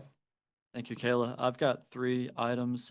First, on the definition of what a student shall not be eligible for, it refers to grant aid, but for transparency of students, it would be helpful to include in institutions information about what that may entail, like grants, scholarships, tuition remission. Some of those things have been floating around the room already. Number 2, the definition that you mentioned before about specific cost of attendance for myself and those in the room that may not be aware about the differences in that, could you please outline what that is for the room? Yeah, great question. So over the long history of the federal Pell Grant program, the department devised a method of calculating both the awards for the award year and individual payment amounts for each what we call a payment period, which is usually at many institutions consistent with an academic term. So the amount of funding that the student would receive per term. And the way that the department did that was the first stage in the calculation process was to determine the student's cost of attendance for the entire academic year. So that and to assume full-time enrollment for the student for that entire period. So it's a sort of assuming the maximum amount that the student could receive in Pell Grant funds, given the students at the time estimated family contribution, now student aid index, assuming all of those factors, what's the maximum amount of Pell that they could receive? And then after that, the calculation took into account the other factors that are necessary to calculate a Pell Grant award. For example, the cost of attendance, the enrollment status, et cetera. So the reason that the full-time, full-year cost of attendance was used for so many years and is still used as the first stage of the calculation process for Pell is that we're looking to calculate the maximum amount that the student can receive, and then we begin to cut the amount down based on other factors. For example, the length of a payment period in some cases affects the award, the disbursement amount. The enrollment status affects the disbursement amount. All of those things are handled following the calculation of the initial amount. So financial aid offices, by and large, have developed processes to identify the full-time, full-year cost of attendance for students for Pell Grant purposes. They are required to calculate the exact cost of attendance for the other programs, for direct loans and for campus-based aid. But for Pell Grants, they used a different number. So that's why there's a distinction between the full-time, full-year cost of attendance used in the Pell Grant calculation and the exact cost of attendance that up until now has primarily been used for direct loans and campus-based aid. Thank you. And item number 3 is more of a procedural question. We're talking about cost of attendance, which does impact or apply back to Workforce Pell, but we haven't flushed out Workforce Pell yet. Does the department have a reason why we're talking about Pell ineligibility that could impact Workforce Pell ineligibility before we actually discuss Pell and Workforce Pell itself? Or can we consider moving this topic to after we've worked through the other? The reason the department chose to tackle this topic first was because it does affect all Pell Grants, including those for students who are enrolled in eligible workforce programs under Workforce Pell. We wanted to be sure that there was a shared understanding among negotiators about how this would work, so that when Workforce Pell comes up, we can address this at the same time, and folks can understand what the potential will be for a student not to qualify for Pell. Because I think you make an excellent point. And the department has certainly considered this. Eligible workforce programs are quite short and will have a much smaller cost of attendance than the traditional programs. So it is, in fact, more likely in many cases that students will be receiving assistance from other sources, so that could cause them to become ineligible if the institution is unable to reduce the amounts of those funds. So we wanted to address this first before we got into the details of Workforce Pell, and then we can return to this once we've talked about Workforce Pell, and then we can address issues that you guys may have thought of during the negotiations. Thank you. Actually mentioned exactly what I was thinking, but also in the sense that if there are any changes to the calculation of cost of attendance for Workforce Pell, that would be appreciated as well. Thank you. Thank you, Eric. Thank you, Dave. Jeff, please. Thank you. So I wanted to address some of the potential unintended consequences. We're talking in terms of students, the traditional process where you might recover an overpayment in a subsequent payment period. These programs, by my calculation, and so that we all kind of understand what we're talking about, I think we're talking about Pell Grants are going to top out at about roughly $4,000, and probably more typically $1,000 to $2,000 for many programs. And I would hate to have a student get in a situation where they've got an overpayment and we end up having to report that. And now they potentially are excluded from all federal student aid anytime for a relatively small amount. This money will have been spent. It will have been spent by the student by the time, later we find out they've got a grant or something else that now we've got to return some of it, or they drop or whatever reason. And I'm wondering if we could visit the area of the regulations for this program that impact future eligibility for Title IV federal student aid, that perhaps if a subsequent institution or another program, they have additional aid that could be leveraged, or loan eligibility or things like that might be leveraged, to be able to leverage that to recover and restore their long-term eligibility. I think you can see what the potential of having somebody that enters this workforce program and winds up being excluded from the entire federal student aid process in the future. First of all, it's an excellent point, Jeff, and we're certainly interested in talking through those effects. I do want to clarify for the committee that just for context, there are two different situations that might apply when there is an over award. One is when the institution became aware of the funds but did not make the change properly. In that case, the institution would be responsible for returning the funds, and the student would not be on the hook, nor would their eligibility for future Pell be in jeopardy. But the other situation is what I think Jeff is referring to, where the student failed to mention funds that the institution later becomes aware of, and so the institution over awarded the student, but it was not the fault of the institution. In that case, that's what we call in the student aid parlance a student overpayment. And when a student overpayment when a student has an overpayment for Title IV purposes and they don't resolve it, eventually it gets referred to the National Student Loan Data System, and the student becomes ineligible for all Title IV aid until that overpayment is resolved. So I think Jeff is expressing a concern about that happening in cases where the student receives aid after their Pell Grant has been fully dispersed. And generally, our institution wouldn't put somebody in that situation. We'd go ahead and take the hit and figure it out another way, a payment plan or forgive it for something like this. But that's not going to be the case at that many institutions. Thank you, Jeff. Thank you, Dave. Matt, please. Yeah, I just want to thank Jeff for that excellent point. And I will add to Jeff's comment that individual versus institutional liability, there are some institutions who will put that on the student. They'll do it through contract. There'll be a contract clause that shifts that responsibility, whether regardless or not of it being in the regulations, there'll be a contract clause that they'll try and go after the student for that. And what is really an institutional liability will become an individual liability. So we're going to hear stories potentially of student veterans and student service members, active duty members getting calls from debt collectors over $1,000. Thank you. Eric, please. Yeah, thank you. Just to further clarify, the definition of grant aid is not in regulatory text. Is that correct? The definition of non-federal grant assistance is not in the regulatory text, except to the extent that we identify some examples of what constitutes non-federal financial assistance for this purpose. Okay. And one more clarification, Dave. On the cost of attendance, does this imply that as long as non-federal aid is below cost of attendance, a student can stick to their max Pell? The student would be eligible to receive the exact amount of Pell for which that they're eligible. May not be the maximum, but they would remain eligible for Pell. Yeah. Okay, thank you. And that would could add up to more than their cost of attendance. The combination of the non-federal assistance and the Pell Grant could exceed the total cost of attendance. That's correct. Thank you, Eric. Jeff. Sorry, one more minor suggestion. In your language, you say it does not equal or exceed the student's cost of attendance or return all of the federal Pell Grant funds that the student received for that award year.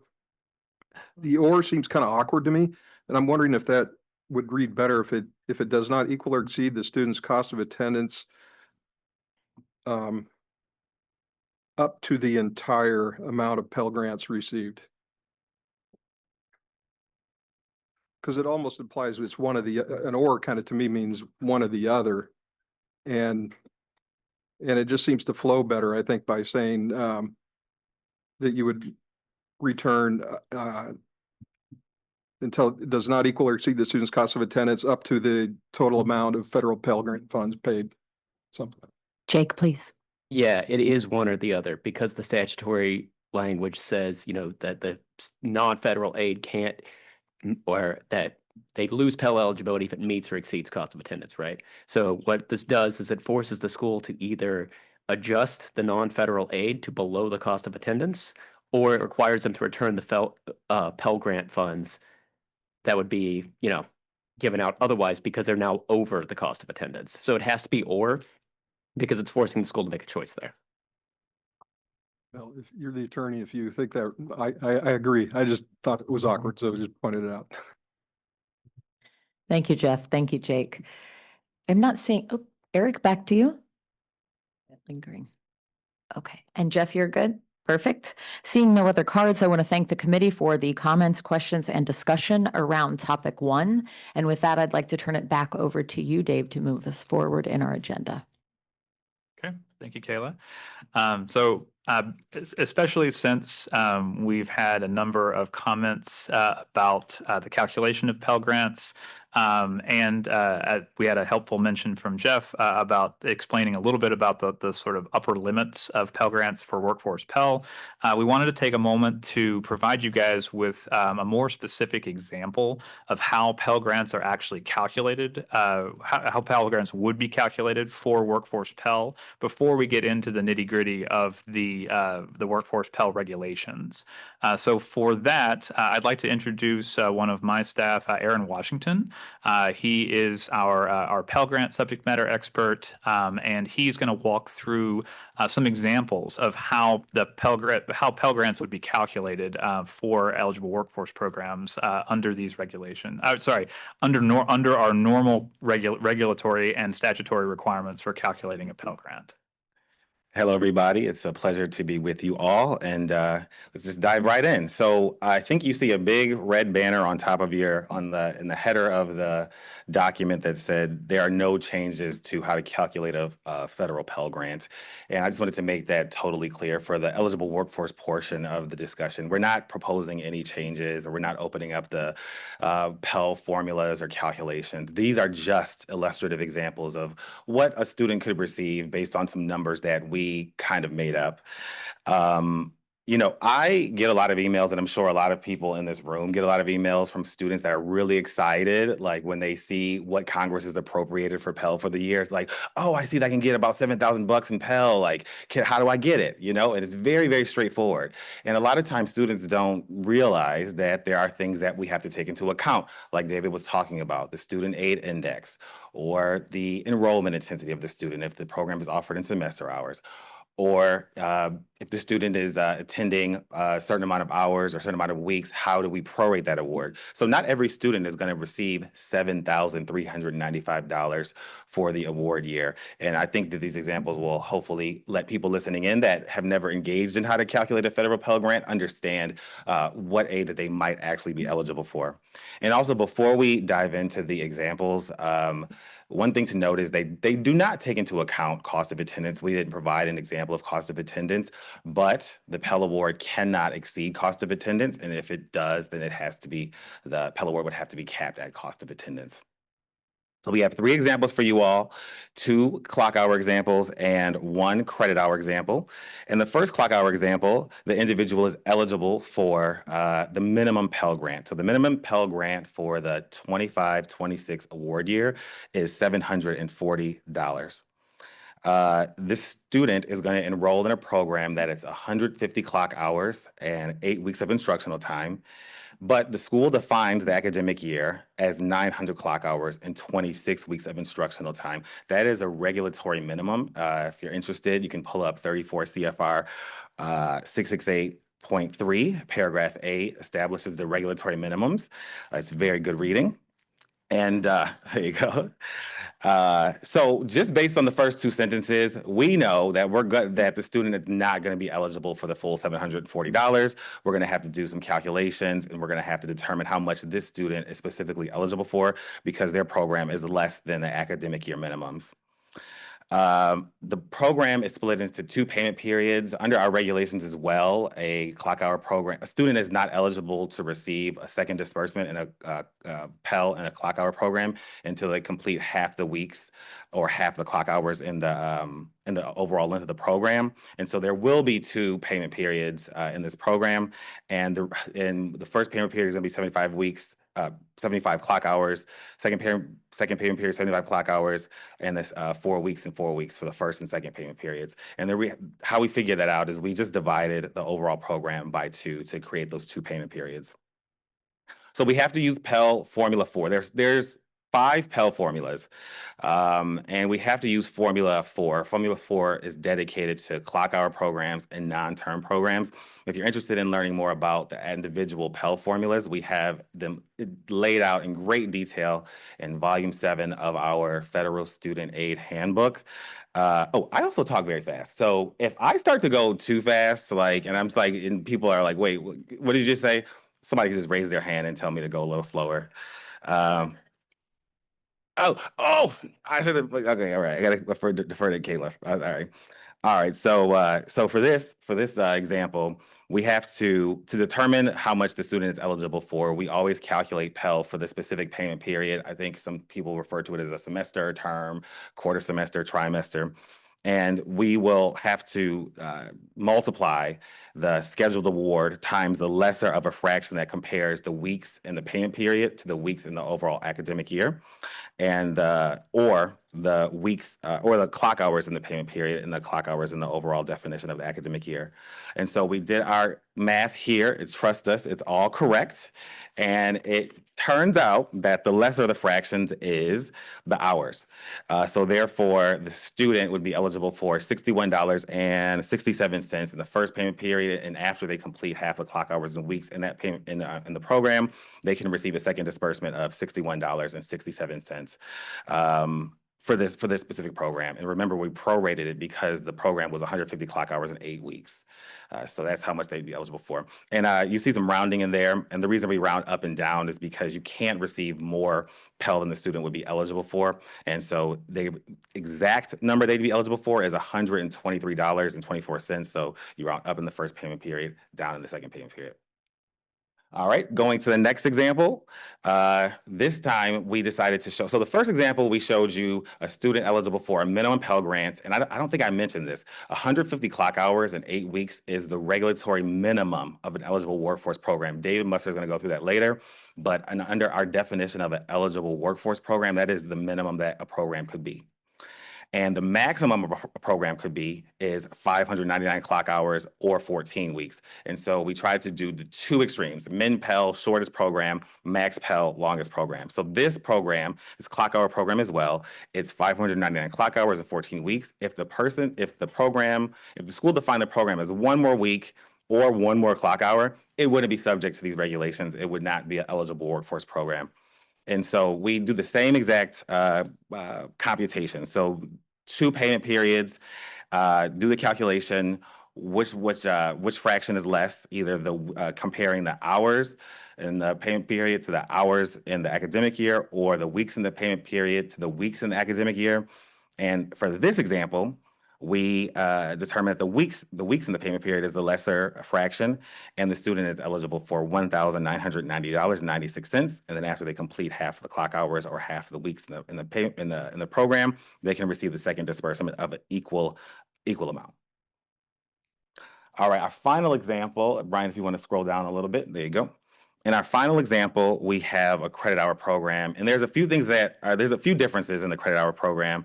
First, we introduced a student aid index, and that is the number after the student fills out the FAFSA, the free application for federal student aid, providing all their information. They get a number assigned. They may get a number assigned to them, and that's the student aid index, and that's essentially the number that helps us determine their eligibility. So we've added that concept to this example.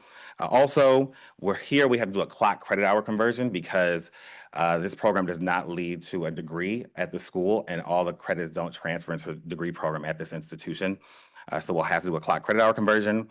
And then this, for programs offered in credit hours, semester-based programs, you'll have to determine the enrollment intensity. We don't do that for clock hour programs because we assume that the student is enrolled full-time. David kind of talked about that a little earlier as well. And then also we have to calculate the award for each payment period for this example because it'll be a non-standard term program. All right, so the SAI, you could stay there, Ryan. Thank you very much. So the SAI for this student is $2,000. So how do you figure out the student's Pell Award?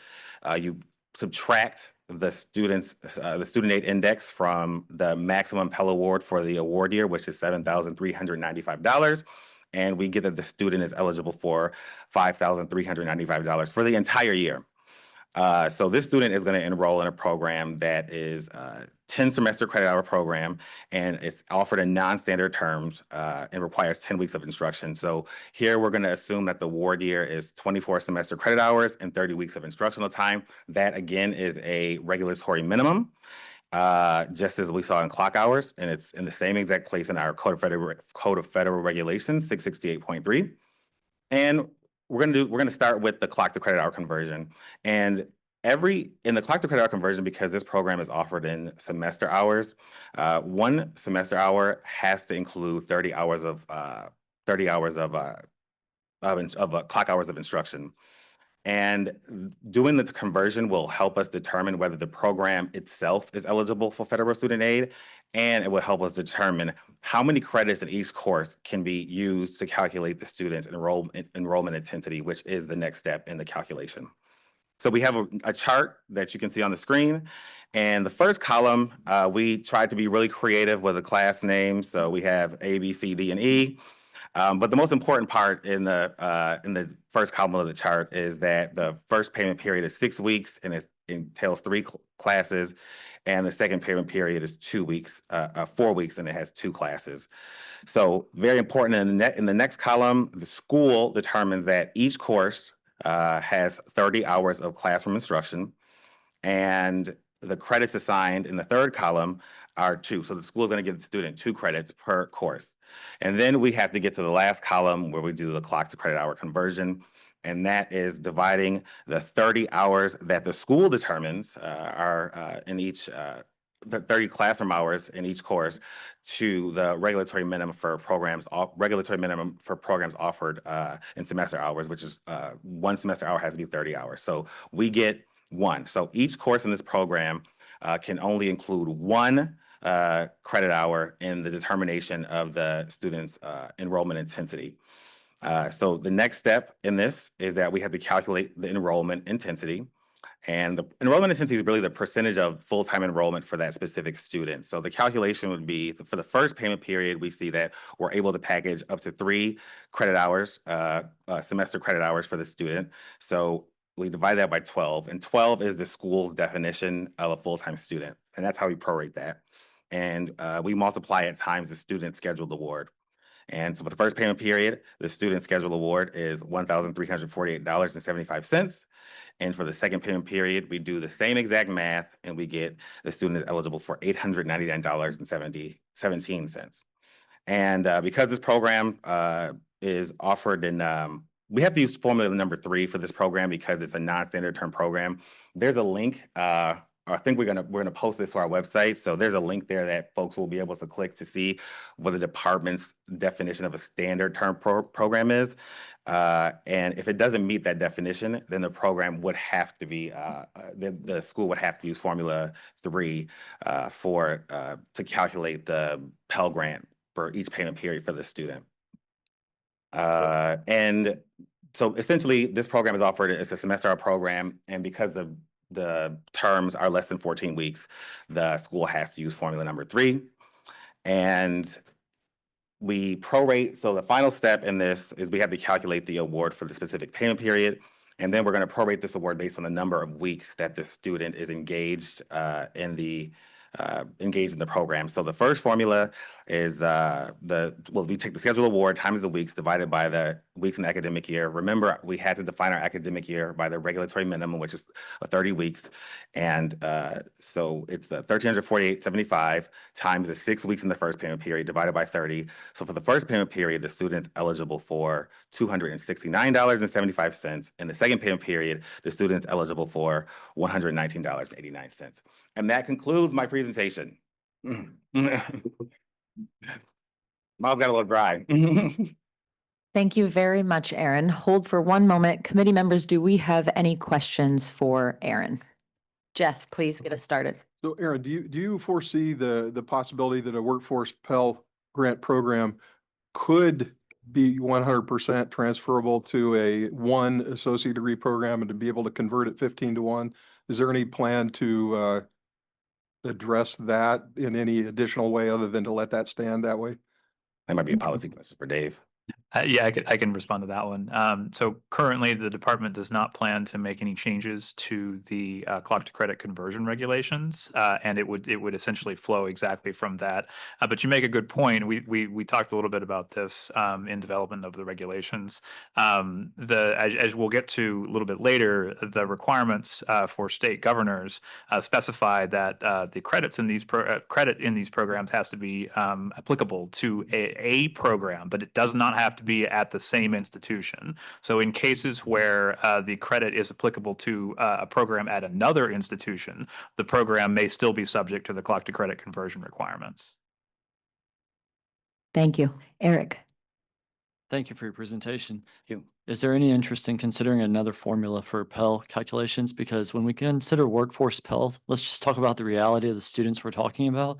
These students are also usually in the workforce, trying to build their skill set, build their job requirements, those sorts of things. And oftentimes working and going to school full time is not attainable or achievable due to the students' maybe family demands, workforce demands.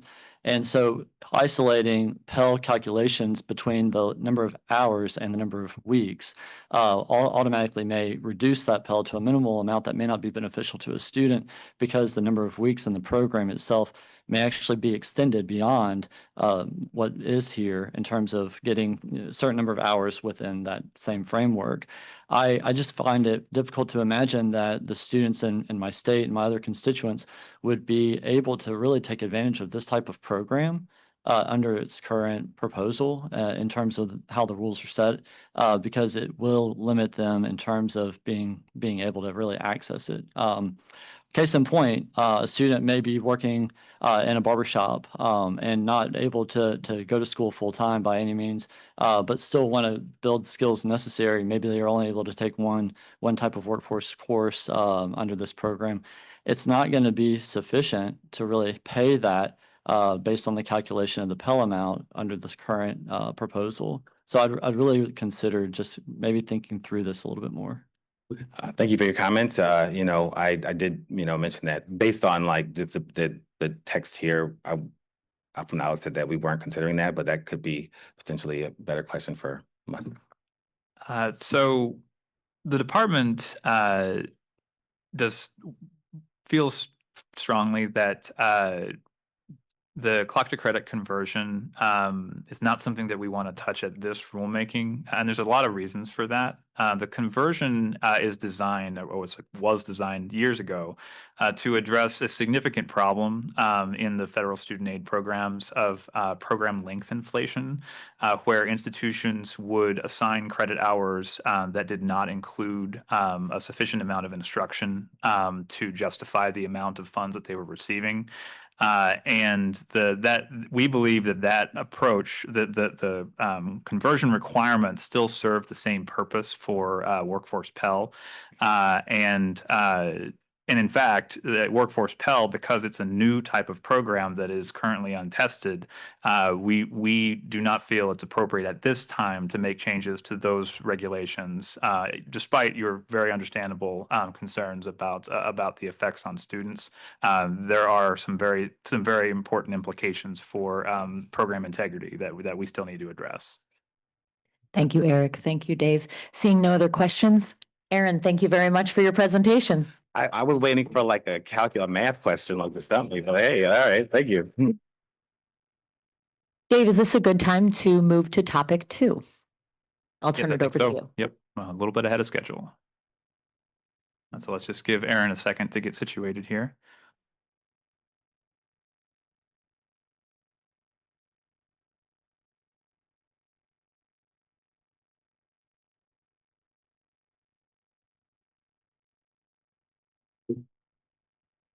For this section, for this topic, may we invite questions after each section we review? Yes, unlike most of the other topics that we're going to cover, this topic covers a lot of disparate issues, and so we'd like to pause after each section to take questions and comments from the committee. Great, we'll do just that. Okay, so starting out, we're now moving on to topic 2, which are technical and conforming changes for Workforce Pell. And as a reminder to the committee, we are now moving into changes that primarily affect Workforce Pell and eligible workforce programs, as opposed to all Pell grants for all eligible programs. So the first change here, Aaron, if you could scroll up just a little bit so that we can highlight the section that we're in. This is under Part 600, institutional eligibility under the HEA, the Higher Education Act of 1965 as amended, and 34 CFR 600.10. So 34 CFR 600.10C deals with the department's approval of certain types of educational programs. And the way this section is used in the department's regulations is to establish the instances where an institution must seek approval, the department's approval of an eligible program before it provides Title IV aid to students in those programs. There are only a certain set of types of programs where this is required, and I'll go through them quickly. If there is a requirement in an institution's program participation agreement for department approval, that's one instance where this could occur. For the first direct assessment program offered under the regulations in 34 CFR 668.10, the department approval is required before the program can qualify for Title IV aid. For an undergraduate program that is at least 300 clock hours but less than 600 clock hours, and does not admit students who have completed the equivalent of an associate degree. These are sometimes referred to as short-term programs that qualify only for direct loans. The statute requires that all of these programs are approved prior to receiving Title IV aid. And here we have added a new Romanet 4 for an eligible workforce program as defined under 34 CFR 690.92. And that is, as I mentioned before, the foundational definition for an eligible workforce program. The last one that is in this section is Romanet 5 for the first eligible prison education program offered at the first 2 additional locations that an institution offers those. And I'll pause for comments. Thank you, Dave. Committee members, I invite comments or questions about this section under topic 2. Aaron, please get us started. Just a comment and a question, I guess. Just I think you've answered this, but I just want to clarify. First of all, just to confirm that there would be no opportunity for self-certification. Like the idea here is these programs have to run the process, then they're approved. They have to show up. I'm going to assume on the e-car through some sort of application process, though there could be some other mechanism for that. And it's only after the department has approved that you would be able to start packaging and awarding. That's correct. Okay. And then taking a step back, philosophically, I'm just interested. The statutory language seems to contemplate to me, I'm not saying it's suggesting it's directing this, but just when you read it, it sort of suggests the creation of a new funding concept, the Workforce Pell Grant, right? I mean, they actually refer to the Secretary shall award a grants called Workforce Pell Grants. The section in the statute is Workforce Pell Grant Program. But it seems like the department's approach really is we're going to define a new kind of academic program for which traditional Pell Grants are available. We're not creating a new instrument called a Workforce Pell Grant. And I just want to make sure, as we look through all of these regulations, that I'm understanding that correctly, that you guys are really harnessing the existing Pell Grant program. You're not creating a new type of Pell Grant, and we're really focused on just defining a new program and approving that program for which traditional Pell Grants will be available. Yeah, that's an excellent point. And yes, you are correct. It is the department's strong assertion that Pell Grants offered under the Workforce Pell Statutory Authority are Pell Grants, but they have different eligibility conditions. Thank you, Aaron. Thank you, Dave. Rachel, please. Thank you. A question regarding programs serving incarcerated individuals and how those are treated here. Understanding it may be unlikely to be a particularly large number of programs, but many states do have programs where community colleges or other providers are providing programs that could otherwise potentially qualify for Workforce Pell, with some other notes I'll get to as we address later topics. Just a question on process here. Would programs that want to qualify for Workforce Pell serving incarcerated individuals have to go through this process and the existing process particular to those programs under Pell Grants, or just the Workforce Pell process?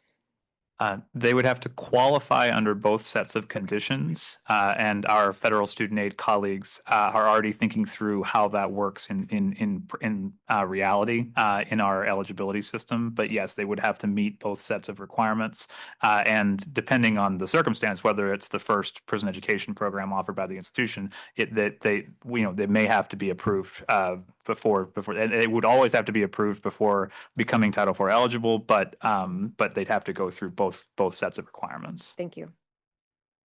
Thank you, Dave. Thank you, Rachel. Eric.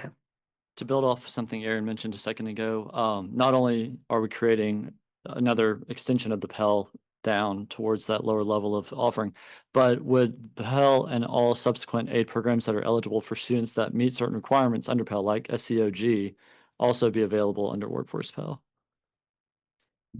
So I will let Jake add to this if I get anything wrong here. But the statute provides for this authority specifically for Pell Grants, and it doesn't extend the eligibility for these short programs to other types of federal student aid like FSCOG or direct loans.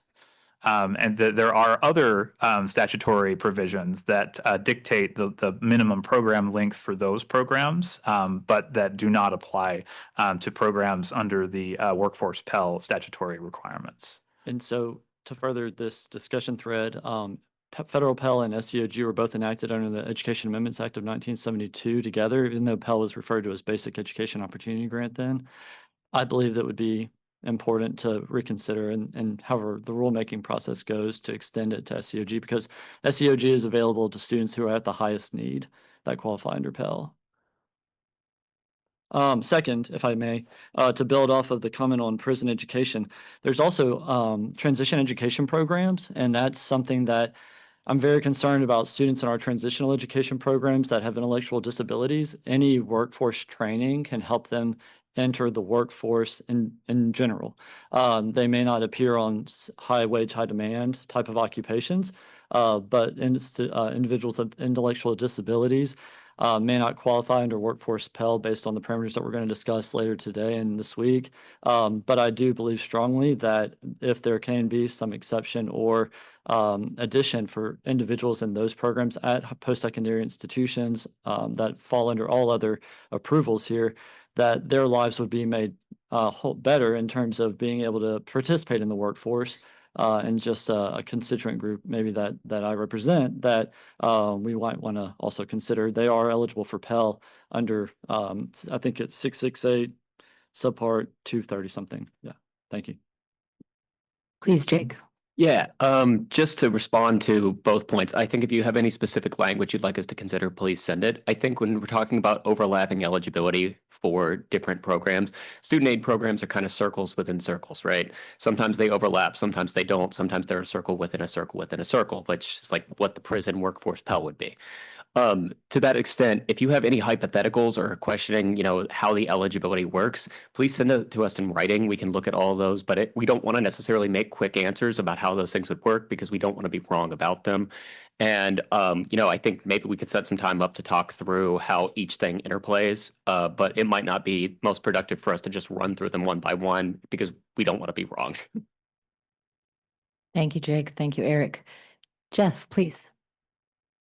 Are we at the point where we're talking about department approving programs? Yes. Okay. I have a concern with that. I mean, if a program's passed the governor's review process and is basically ready to go, the department's approval process, are you envisioning that being the traditional adding the program to your e-car? Yes, that's correct. And we'll talk a little bit more about this when we get to the governor approval section. But the department contemplates that the state governors will certify that the program meets all of their requirements and that they have approved it. The department's oversight is limited to the requirements spelled out in statute that we are overseeing, meaning for example, program length, the completion and placement rates. We will be ensuring that all of those conditions are met, but the states will be certifying that their pieces of the requirements have been met. Could you consider if an institution submitted a package that demonstrated all of that, those requirements being met to allow them to continue with the traditional 10-day notice? But here's my biggest concern.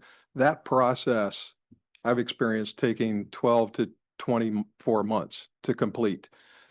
And we're talking about something needs to be, you need to have some kind of a streamlined process. And I get that the department, we will get these things approved quickly.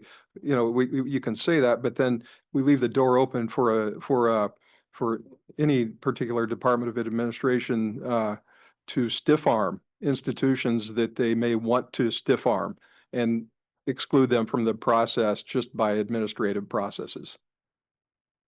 So yeah, we're open to suggestions. If you guys have ideas about how else you think this could work, we'll take a look. Thank you both. That is all the comments and questions on this particular section. Perhaps we move to the next. On to the next one.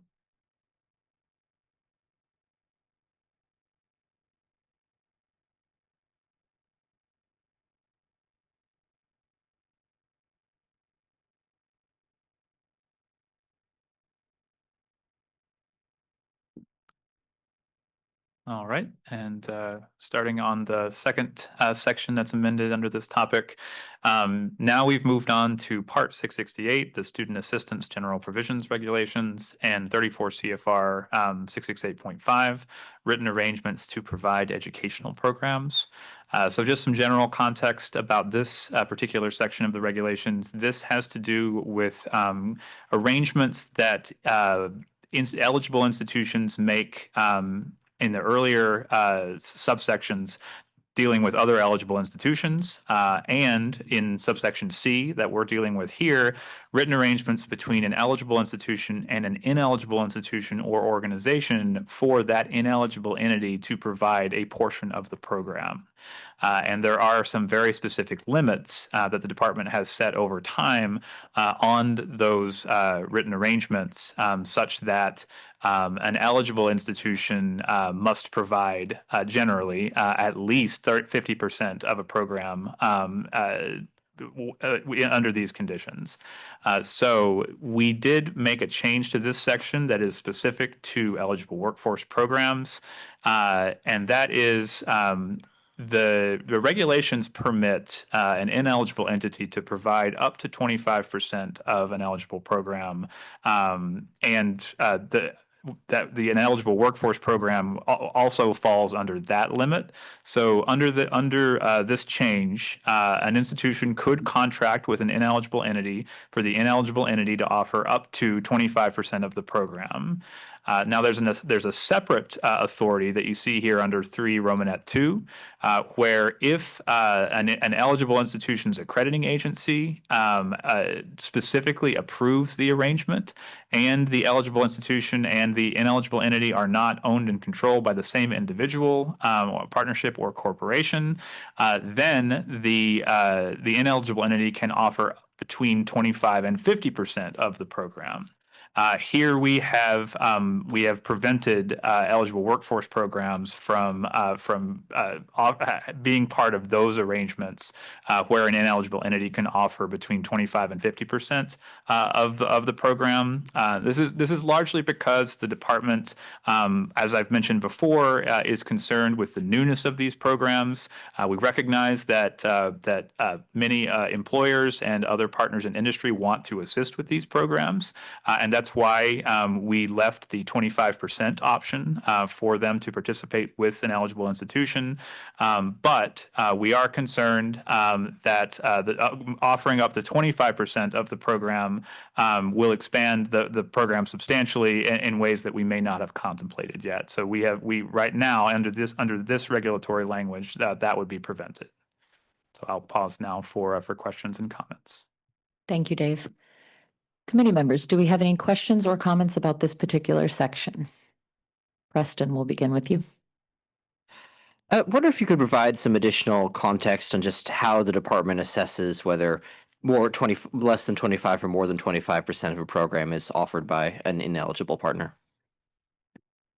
So elsewhere in these regulations, it establishes that the institution must have a contractual agreement, a written agreement with either an eligible institution or, in this case, an ineligible entity that spells out exactly how much of the program is offered by each. And that contract is what specifies the specific amount of the program. There are also regulatory requirements that we didn't display here, but that are in that same section that explain how that amount is calculated. I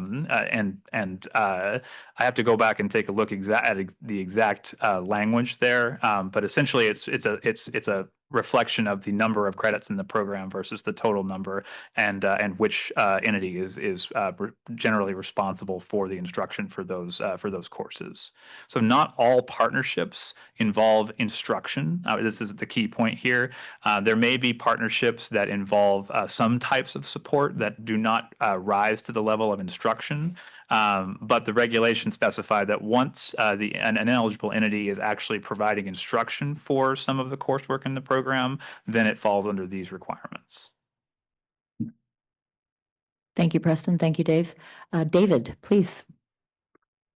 Thank you very much. I'm curious, how does the department think about, I'll say, clinical programs or things specifically within healthcare where you are looking for training on specific usage of devices or other things that are directly corresponding to somebody's ability to go through one of these programs and become productive in the workforce? How do you think about that interacting with what you just described? That is a highly complicated topic that is actually addressed in some part in these regulations as well. It's an excellent question. So there is a limited exception in these regulations for clinical partnerships that meet certain criteria that have specific accrediting agency requirements. We can talk about that if you guys want to get into more detail. That exception is quite limited, however, and only applies in those conditions. Generally speaking, if the school is not responsible for the supervision of the coursework and the coursework is not part of an accrediting agency requirement, these requirements still apply. So it could apply to what is commonly called a clinical arrangement, or it may not. There isn't a Title IV regulatory definition of a clinical arrangement, so it cuts both ways. Helpful. And are you open to considering additional language there that clarifies that? Yes. Yeah, we certainly can. Thank you, David. Thank you, Dave. Randy. Thank you. Thinking about the proper way to express this, for the purposes of the regulations, I think we were talking about 25% of instruction, but this says 25% of the educational program. Is that explicitly instruction? And the reason, let me go ahead and give you a context. The reason I say that is because the usage of third-party providers, the usage of ineligible institutions, entities, is a particularity of workforce development that I think is much more common than your traditional academic education. And because of several reasons, cost efficiencies, the highly technical nature of equipment, those sorts of things. So if it is 25% or less of the educational program, as opposed to instruction, it's probably even less than 25%. And I'm wondering if the department is open to other ideas about the percentage that would increase the potential percentage of an educational program that is provided through an agreement with another organization. Well, first, let me pause and give a very specific explanation for how we calculate the percentage of a program. And to do this, I'm going to recite or at least paraphrase the actual regulatory requirement. So under 668.5G, we explain how the percentage of a program is calculated for these purposes. But essentially, it comes down to a course is provided by an ineligible institution or organization if the organization with which the institution has a written arrangement has the authority over the design, administration, or instruction in the course, including but not limited to 1, establishing the requirements for successful completion of the course, 2, delivering instruction in the course, or 3, assessing student learning. Those are the including but not limited to conditions. We can certainly consider your suggestions here. I will say that the department does not intend to open up our general requirements for assessment of contracts between institutions and ineligible entities. But if you have something that's specific to Workforce Pell, we can certainly consider it. Thank you very much. Thank you, Randy. Thank you, Dave. Jake, did you want to add to that? Yeah, just for an additional point of clarification, the term educational program is defined in regulations in 34 CFR 600.2, and subparagraph 2 of that definition says that the secretary does not consider that an institution provides an educational program if the institution does not provide the instruction itself. And so I think that's really the salient point here. Obviously all the calculation points that Dave raises there are very important in figuring out what all goes into the educational program, but the definition of an educational program incorporates the idea of instruction and who's providing it. Thank you, Jake. Tamara, you have the floor. Thank you. So my question was actually probably the inverse of what Randy was trying to get at. It seems like these Workforce Pell programs are just so short that I'm trying to understand in what world does 25% of the educational program need to be outsourced for a program that is about 8 weeks in length? And maybe if there's some examples or something that could help us understand why even 25% would be necessary.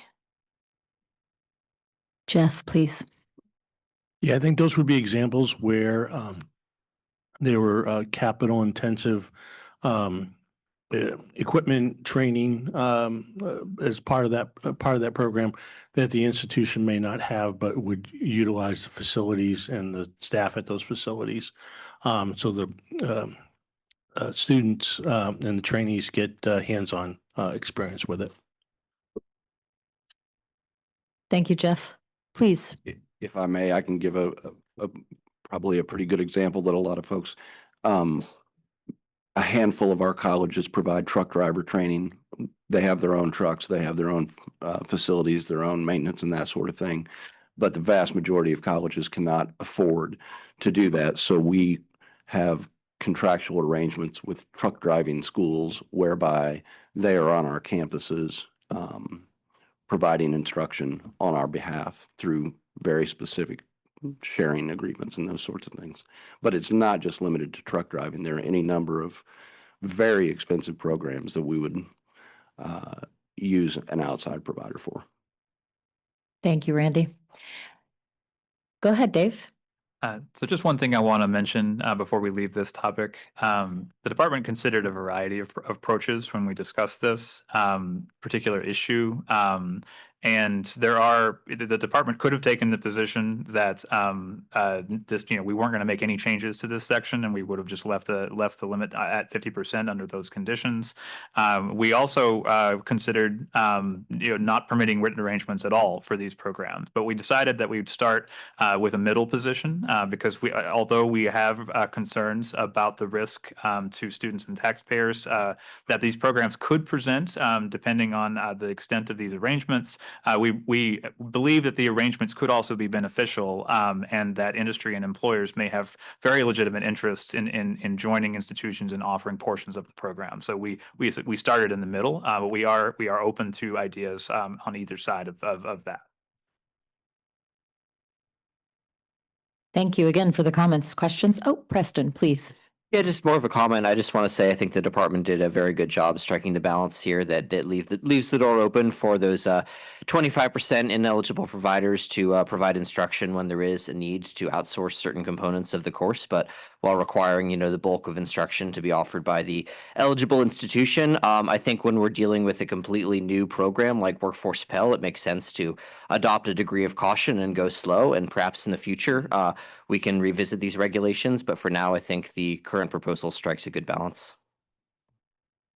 Thank you, Preston. David. I tend to agree with Preston. I would ask that we can maybe just reserve time to come back to this. I'm still looking to get in touch with some additional employer constituents on this, given the timing. I want to make sure that I'm not advocating for a position that is not actually that practical. But I do know that specifically in healthcare, where frankly the vast majority of open seats are within BLS today and growing, that there are plenty of instances where outside employer influence, additional devices are needed, and that this could be a potential issue and maybe want to push on the 50%. But again, I want to come back to this practically. Thank you, David. No other questions or comments at this time. Should we move on to the next section under topic 2? Yep, I think we can move on to the next section.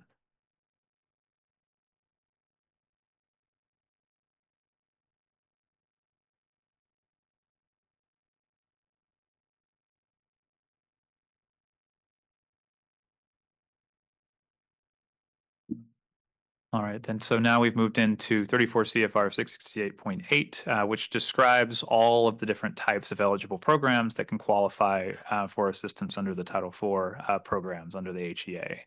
So I think we can actually scroll down to the bottom here. This is largely a technical change because we've addressed this in other parts of the regulations, but we are adding under other eligible programs here an eligible workforce program as defined under 690.92. Just pause here for any questions or comments on this. Get us started, Aaron, please. I just want to confirm that because this is a separate definition of eligible program that does not include, for example, the phrase gainful employment, that the department is contemplating that the accountability framework that is applied to workforce Pell programs is the framework that we're discussing this week, which is, all the things that have to be approved by the governor and the department, et cetera, the variable rate all those types of things. That's the accountability framework essentially that applies to these programs, and not what we would, or at least not the existing regulatory framework because of the way this is defined. So actually, no, and that's a really good point. The statute, when it defines general requirements for institutions, for proprietary institutions and post-secondary vocational institutions, which include all programs less than a year in length, which would include these.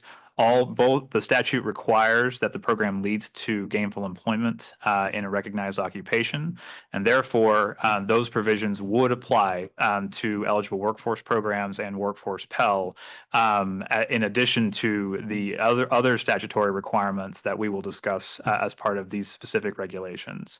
So when we get into discussion of the new accountability framework in our January session, one thing that everyone should keep in mind is that eligible workforce programs are included under that framework. Thank you.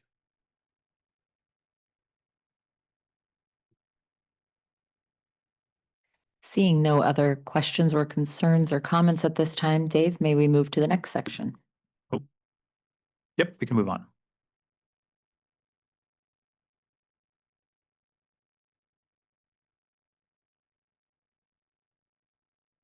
Okay, so this section, 34 CFR 668.20, has to do with limitations on remedial coursework that is eligible for Title IV HEA program assistance.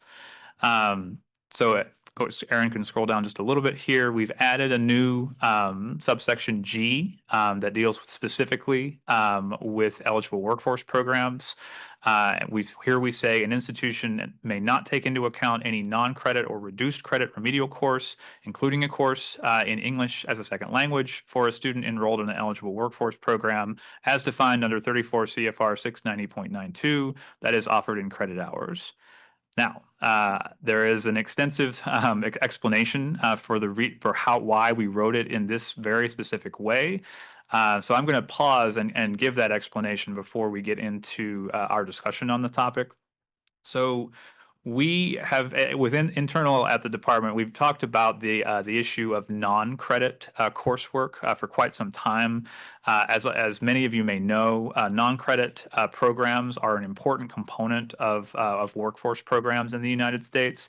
There are many programs that do not lead to academic credit currently that do lead to important pathways to good careers. The statute that we are looking at for this provision essentially says that that under workforce Pell, the provisions of HEA section 401(d)(2) do not apply. And I just want to, before we get into anything else, I want to recite what D2 says so that folks understand how we got to this explanation. So D2 says non-credit or remedial courses study abroad. Nothing in this section shall exclude from eligibility courses of study which are non-credit or remedial in nature, including courses in English language instruction, which are determined by the institution to be necessary to help the student be prepared for the pursuit of a first undergraduate baccalaureate degree or certificate, et cetera, et cetera. So that statutory provision has to do with coursework that is assisting a student to be ready to engage in the actual coursework for an undergraduate program. And the way that the department has implemented that statute over time is that in a credit hour program, it permits institutions to calculate the amount of credit hours that would be associated with a particular remedial course that could be added to the student's Pell Grant eligibility, and therefore qualify the student for more Pell Grant or more direct loan funds under these provisions. That only applies in a credit hour program. In a clock hour program, every single clock hour of instruction has to count toward completion of the program. There is no provision for other coursework counting toward the student's Title IV eligibility. You can have other kinds of coursework, but if it's not required for completion of the program, it's not going to count toward, for example, the student's Pell Grant eligibility. Now, If you have a credit hour program, by definition, the program has to lead to academic credit at your institution in order for the department to be able to in order for the institution to calculate the student's award amount. So any credit hour program has to assign credit that the institution uses to calculate a Pell Grant. And this takes different forms depending on the type of program. Graduate programs have a different definition than undergraduate programs, for example. But you have to have some amount of credit offered for the program to qualify. That is not true of clock hour programs. And this is an area where we've heard a lot of confusion, and we've heard a lot of different input from stakeholders throughout the country, wondering what it is that we mean when we talk about a non-credit program. But clock hour programs from the very beginning, throughout the history of the Title IV programs, have not necessarily led to what is traditionally considered academic credit. They are often occupational in nature. They're offered by institutions that may not have a concept of academic credit. And the same thing is true in this context. An institution can offer a clock hour program that does not lead to academic credit at that institution. Now, as we'll talk about later, under the state governor requirements, it has to lead to academic credit at some institution, but not necessarily at the institution where it's offered. So what that brings me to finally is a program can be non-credit under Workforce Pell if it is offered in clock hours. It cannot be non-credit if it's offered in credit hours. And the provision in the statute that says that the non-credit or remedial courses that may be offered, what that means for our purposes is that if you have an eligible workforce program that's offered in credit hours, you can't add in those remedial courses for the student's Pell Grant eligibility. So now I will pause for the inevitable questions that I'm sure I'll get. I'd like to invite everyone to utilize their cards if they have a comment or question. Aaron, please get us started.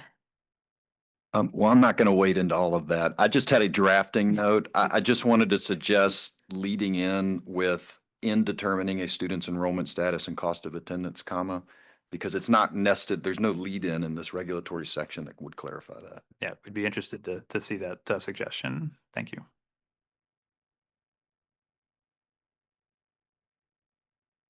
Any other questions or comments? Please, David. Just a point of clarification on chance that I'm the only one confused. In this subpart G, is the idea that these courses cannot be considered part of determining eligibility or part of determining the award amount as well, or both? Well, it's both. Ultimately, it's a factor of eligibility. For example, in a credit hour program, you could be enrolled in just a 3-credit remedial course that had no academic credit and still qualify for Pell. But in this context, that would make the student entirely ineligible if they weren't taking any coursework that counted for credit toward the completion of their program. Got it. So then just to put a finer point on it, for a program that was eligible for all other considerations and a student that was eligible for all other considerations, student A is not taking remedial coursework associated with this, student B is, they both would be eligible for the same exact amount, or the student that was taking the remedial coursework would actually potentially get a higher dollar amount by virtue of the proration, I'll call it. I understand your example correctly. Let's actually do the numbers. So let's say we've got a student who is enrolled in, we've got 2 students. Each of them are enrolled in 6 credit hours that count for credit toward completion of the program. Student A is not enrolled in any remedial coursework. Student B is enrolled in 1 remedial course that's non-credit, but that the school might otherwise calculate 3 credits of eligibility for. Those students are, if they are otherwise eligible for Pell, they would both qualify for exactly the same amount of Pell Grant funds if they are enrolled in an eligible workforce program. Thank you, David. Thank you, Dave. Aaron, did you have an additional question or comment? Nice. Okay, that is all that I'm seeing at this juncture. Would we like to move into another? Perfect. Dave, I'll hand it to you. Thank you. Let's give Aaron a second again.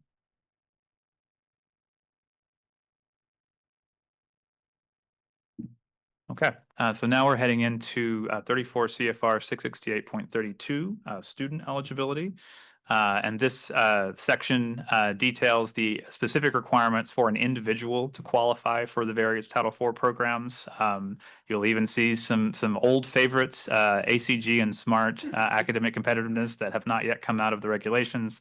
They're still in the authorizing statute, so we left them there for now. So we can scroll down here. So we have this is the first place where we deal with specific requirements for individuals to qualify for Pell Grants in an eligible workforce program. And here we've added a paragraph under. Can you scroll back up just a little bit, Aaron? Make sure I get the sections right. Under 668.32 C2 Romanet 1 B2. The student, if the student is enrolled in an eligible workforce program, again, we point to the new definition in 34 CFR 690.92, and they are not enrolled or accepted for enrollment in a program of study that leads to a graduate credential, and they have not attained a graduate credential, they can qualify under this provision. Now, note that this provision, there's A and B here. Under A, the individual cannot have a baccalaureate or first professional degree and still qualify for Pell Grants. Under B, a student can have a baccalaureate or first professional degree and qualify for a Pell Grant, and these are the only two conditions in which the student can receive Pell in that circumstance. They either are enrolled in a post-baccalaureate teacher certificate or licensing program, which has a very specific definition, or they are enrolled in an eligible workforce program that meets these conditions. And the student meets these conditions. So I will pause now and hear comments from the group. Thank you, Dave. Jeff, let's begin with you. Yeah, I'm wondering why you clarified eligibility for persons that have obtained a bachelor degree based the traditional Pell Grant eligibility rule. And if this did require clarification, is it your take that it you may have the statutory authority to allow workforce Pell for people that have at that level? So yes, I will make sure that if Jake has anything to add, he certainly can. But the department interprets the statute to permit individuals with a bachelor's degree or first professional degree to qualify for workforce Pell, even if they have those credentials. Yeah. So my second comment then would be applicable. It seems to me we may have a lot of people that have earned a bachelor degree that has not led them to successful employment, and they may be unemployed. They may need a workforce Pell for this opportunity to restart in a different field or something. And it doesn't seem to me appropriate to exclude that scenario.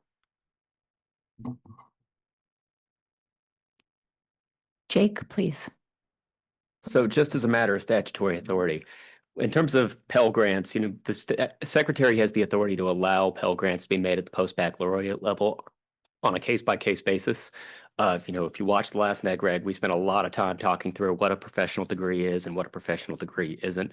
I think and I don't want to speak to the policy part of this, Dave. You're welcome to jump in here.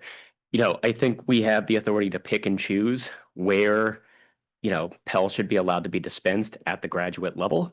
And the exclusion of professional degrees here is a judgment call based on, the need of a student to do it. A professional degree, as we previously stated, is a degree that gets you licensure, and it kind of achieves kind of what the intent of workforce Pell is, but in a much higher level, I guess. So it would be duplicative, and it cuts into almost double benefits. And again, Dave, if you have any more to add, I think that's logic.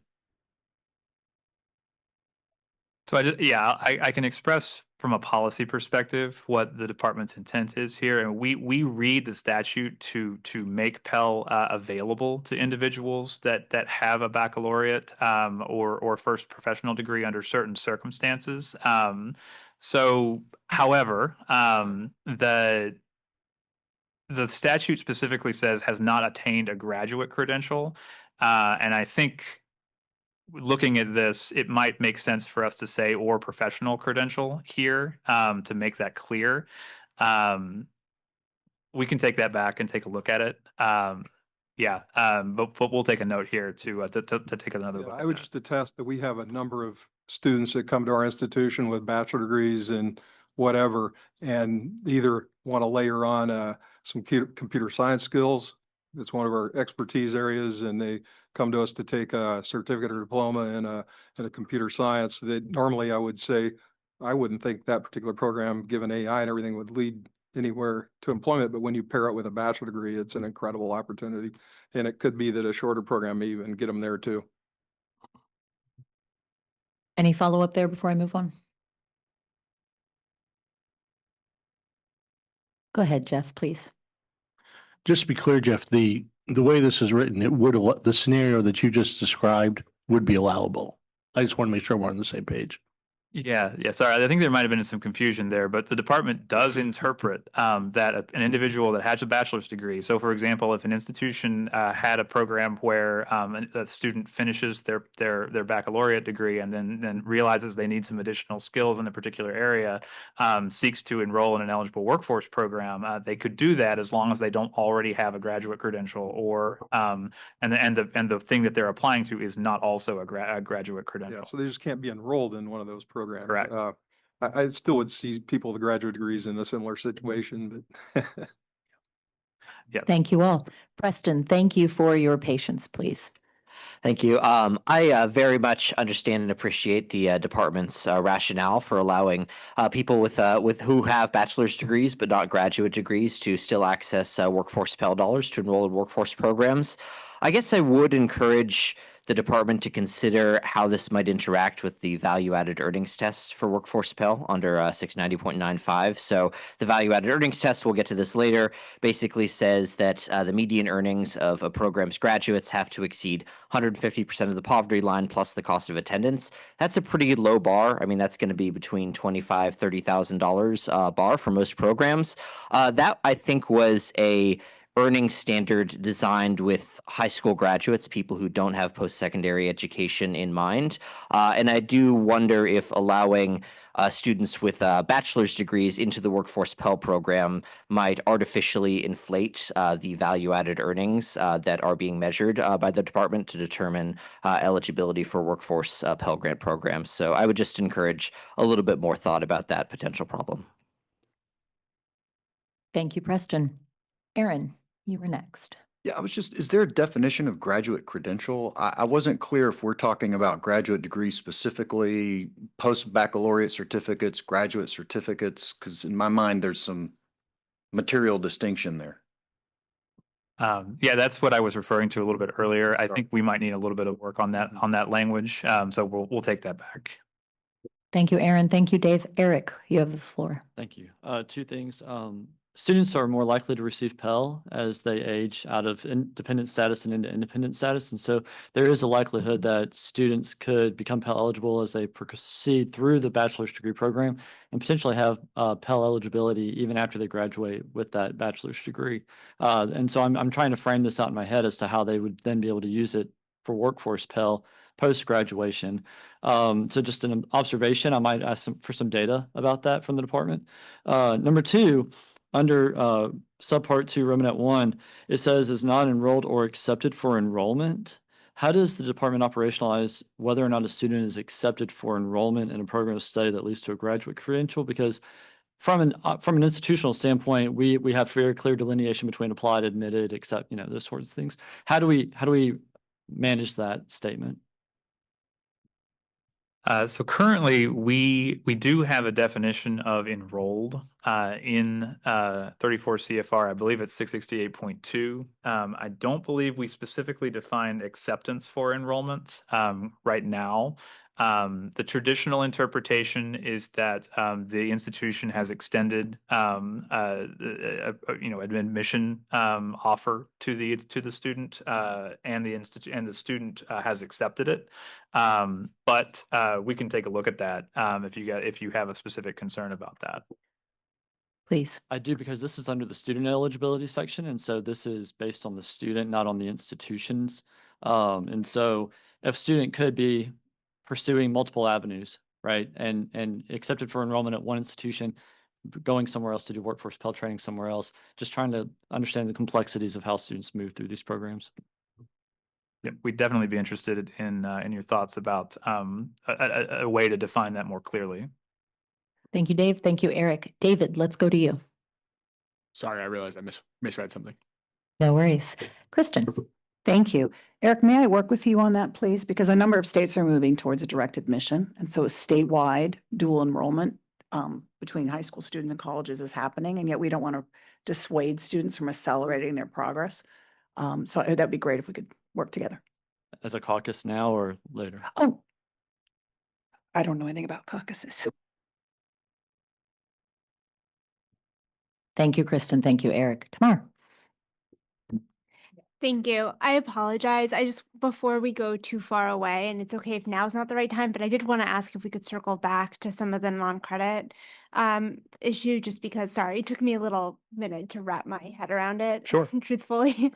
Thank you for humoring me. Sorry, it's just a little bit confusing. I guess what I would appreciate at this point is if you could explain a little bit about what would be a non-credit program that is measured in that is measured in hours, and basically whether Pell Grants currently fund those programs, and if not, like why should they be funded now? Jeff, did you want to take this? Sure. You could have a number of programs that are shorter than 600 hours, for example, that you have currently, say in the IT space where you're getting an IT certification. And so what the student is actually being measured by is actually the attaining of skills as opposed to specific academic credit, semester hours, or quarter credit hours. And so that's an example. So it's programs that are under the current threshold and are generally skills based. And I want to clarify something about the Title IV approach to such programs. So today, let's say, if you have a program that is 600 hours and offered over at least 15 weeks and does not lead to any kind of academic credit as we traditionally define it, but does lead to a recognized credential, and the program is part of the institution's accreditation and authorized by and part of the student's authorization by a state, that program qualifies for Title IV aid if it meets all of those conditions. And so clock hour programs have been in that category for a very long time. And in fact, some of them are already sort of interspersed in the workforce programs of some states and institutions. What really the workforce Pell is allowing for programs that are shorter than that 600-hour threshold, but that meet some additional requirements to also qualify. So one of the things that is important here is that what we know is that there are accrediting agencies that don't necessarily look at programs that are non-credit, in order for such programs to qualify for Title IV aid, the accrediting agency will have to include those programs in an institution's accreditation. Like I said, there are already cases where that's happening, but it's not happening in every single circumstance. So there are some cases where non-credit programs do not qualify for Title IV aid, and that's like I said, largely because either the institution itself has not sought to have those programs be Title IV eligible, or because the accrediting agency has not reviewed them or does not currently include them in the institution's accreditation. Thank you, Jeff. Thank you, Dave. Tamar, do you have any follow-up? Yes, please. Given this response, which is helpful, I appreciate you walking me through it. I'm curious if maybe we could hear from the representative for the accreditors a little bit about how accreditors think about this issue, just so we can get a fuller sense of what's at play here. Sorry to put you on the spot. Card was up anyway. Perfect segue. I thought you'd never ask. No, I mean, there are several programs that, for example, an agency such as the one that I am with, but others as well, that do recognize, approve, and in some cases in programmatic agencies, accredit programs that are clock hour programs. Examples include cosmetology programs, barbering programs, massage therapy programs, a lot of tech programs in the allied health fields. Flight instructor or pilots are governed by the FAA, but those are clock hour programs. And so, as Jeff had pointed out, and I think Jeff or Dave, that typically clock hour programs aren't measured in using the same formula or viewed in the same way, insofar as typically the student has to complete all of the clock hours in order to obtain the credential, particularly if that credential is one that leads to licensure. So a cosmetologist who's attending a 1,500 clock hour program has to attain all 1,500 clock hours before they can go and sit for the exam in that state. That's typically the case. A potential flight student would have to have all of their hours logged in order to be able to obtain the FAA certifications. So it's typically a measure along those lines. And some of those programs are already eligible just by virtue of their length, a 1,500 clock hour program or a 900 clock hour program. Some are not, like truck driving programs that could be as short as 180 hours. Some that are longer because they might reach the 300-hour threshold or even the 600-hour threshold. So there are varying ranges. But an agency such as the one that I'm with and others have a separate approval process. It's a program that's included within their scope of accreditation, which makes them eligible for federal financial aid. How they are calculated is a magic that I'm not particularly familiar with by design. We leave that to the department, but for our purposes, we have a whole host of approval mechanisms for clock hour programs. Thank you, Michael. Last word, and then I'm going to move us to lunch since we've entered into that. Please. I'm so sorry. So just very briefly then, can you please help us understand maybe where the accreditation requirement is in the text and how we make sure that there's some measure of accountability for these non-credit programs?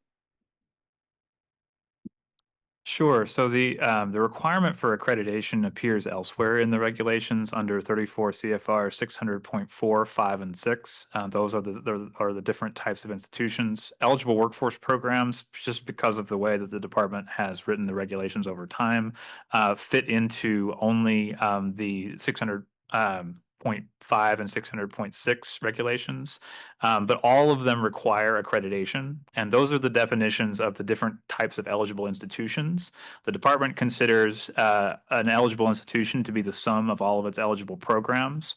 So therefore, we have always required every program to be accredited or to be included in the institution's accreditation. And so those are the requirements that we do not intend to change that would apply, and that's why accreditors have to include the programs in an institution's accreditation in order for them to be Title IV eligible. Thank you, Dave. Thank you, Tamar. We are now a couple of moments into our scheduled lunchtime, so this is probably a good time to break. We're set to come back right at 1. Is there any desire or need to tack on any additional time, or will we be good to circle back at 1? We'll be back here at 1. During your lunch, please check your emails. The facilitation team has distributed a series of documents and proposals. Magnus, you've been added to that list. If for any reason you don't get it, please let us know. We look forward to seeing you all back here at 1 p.m.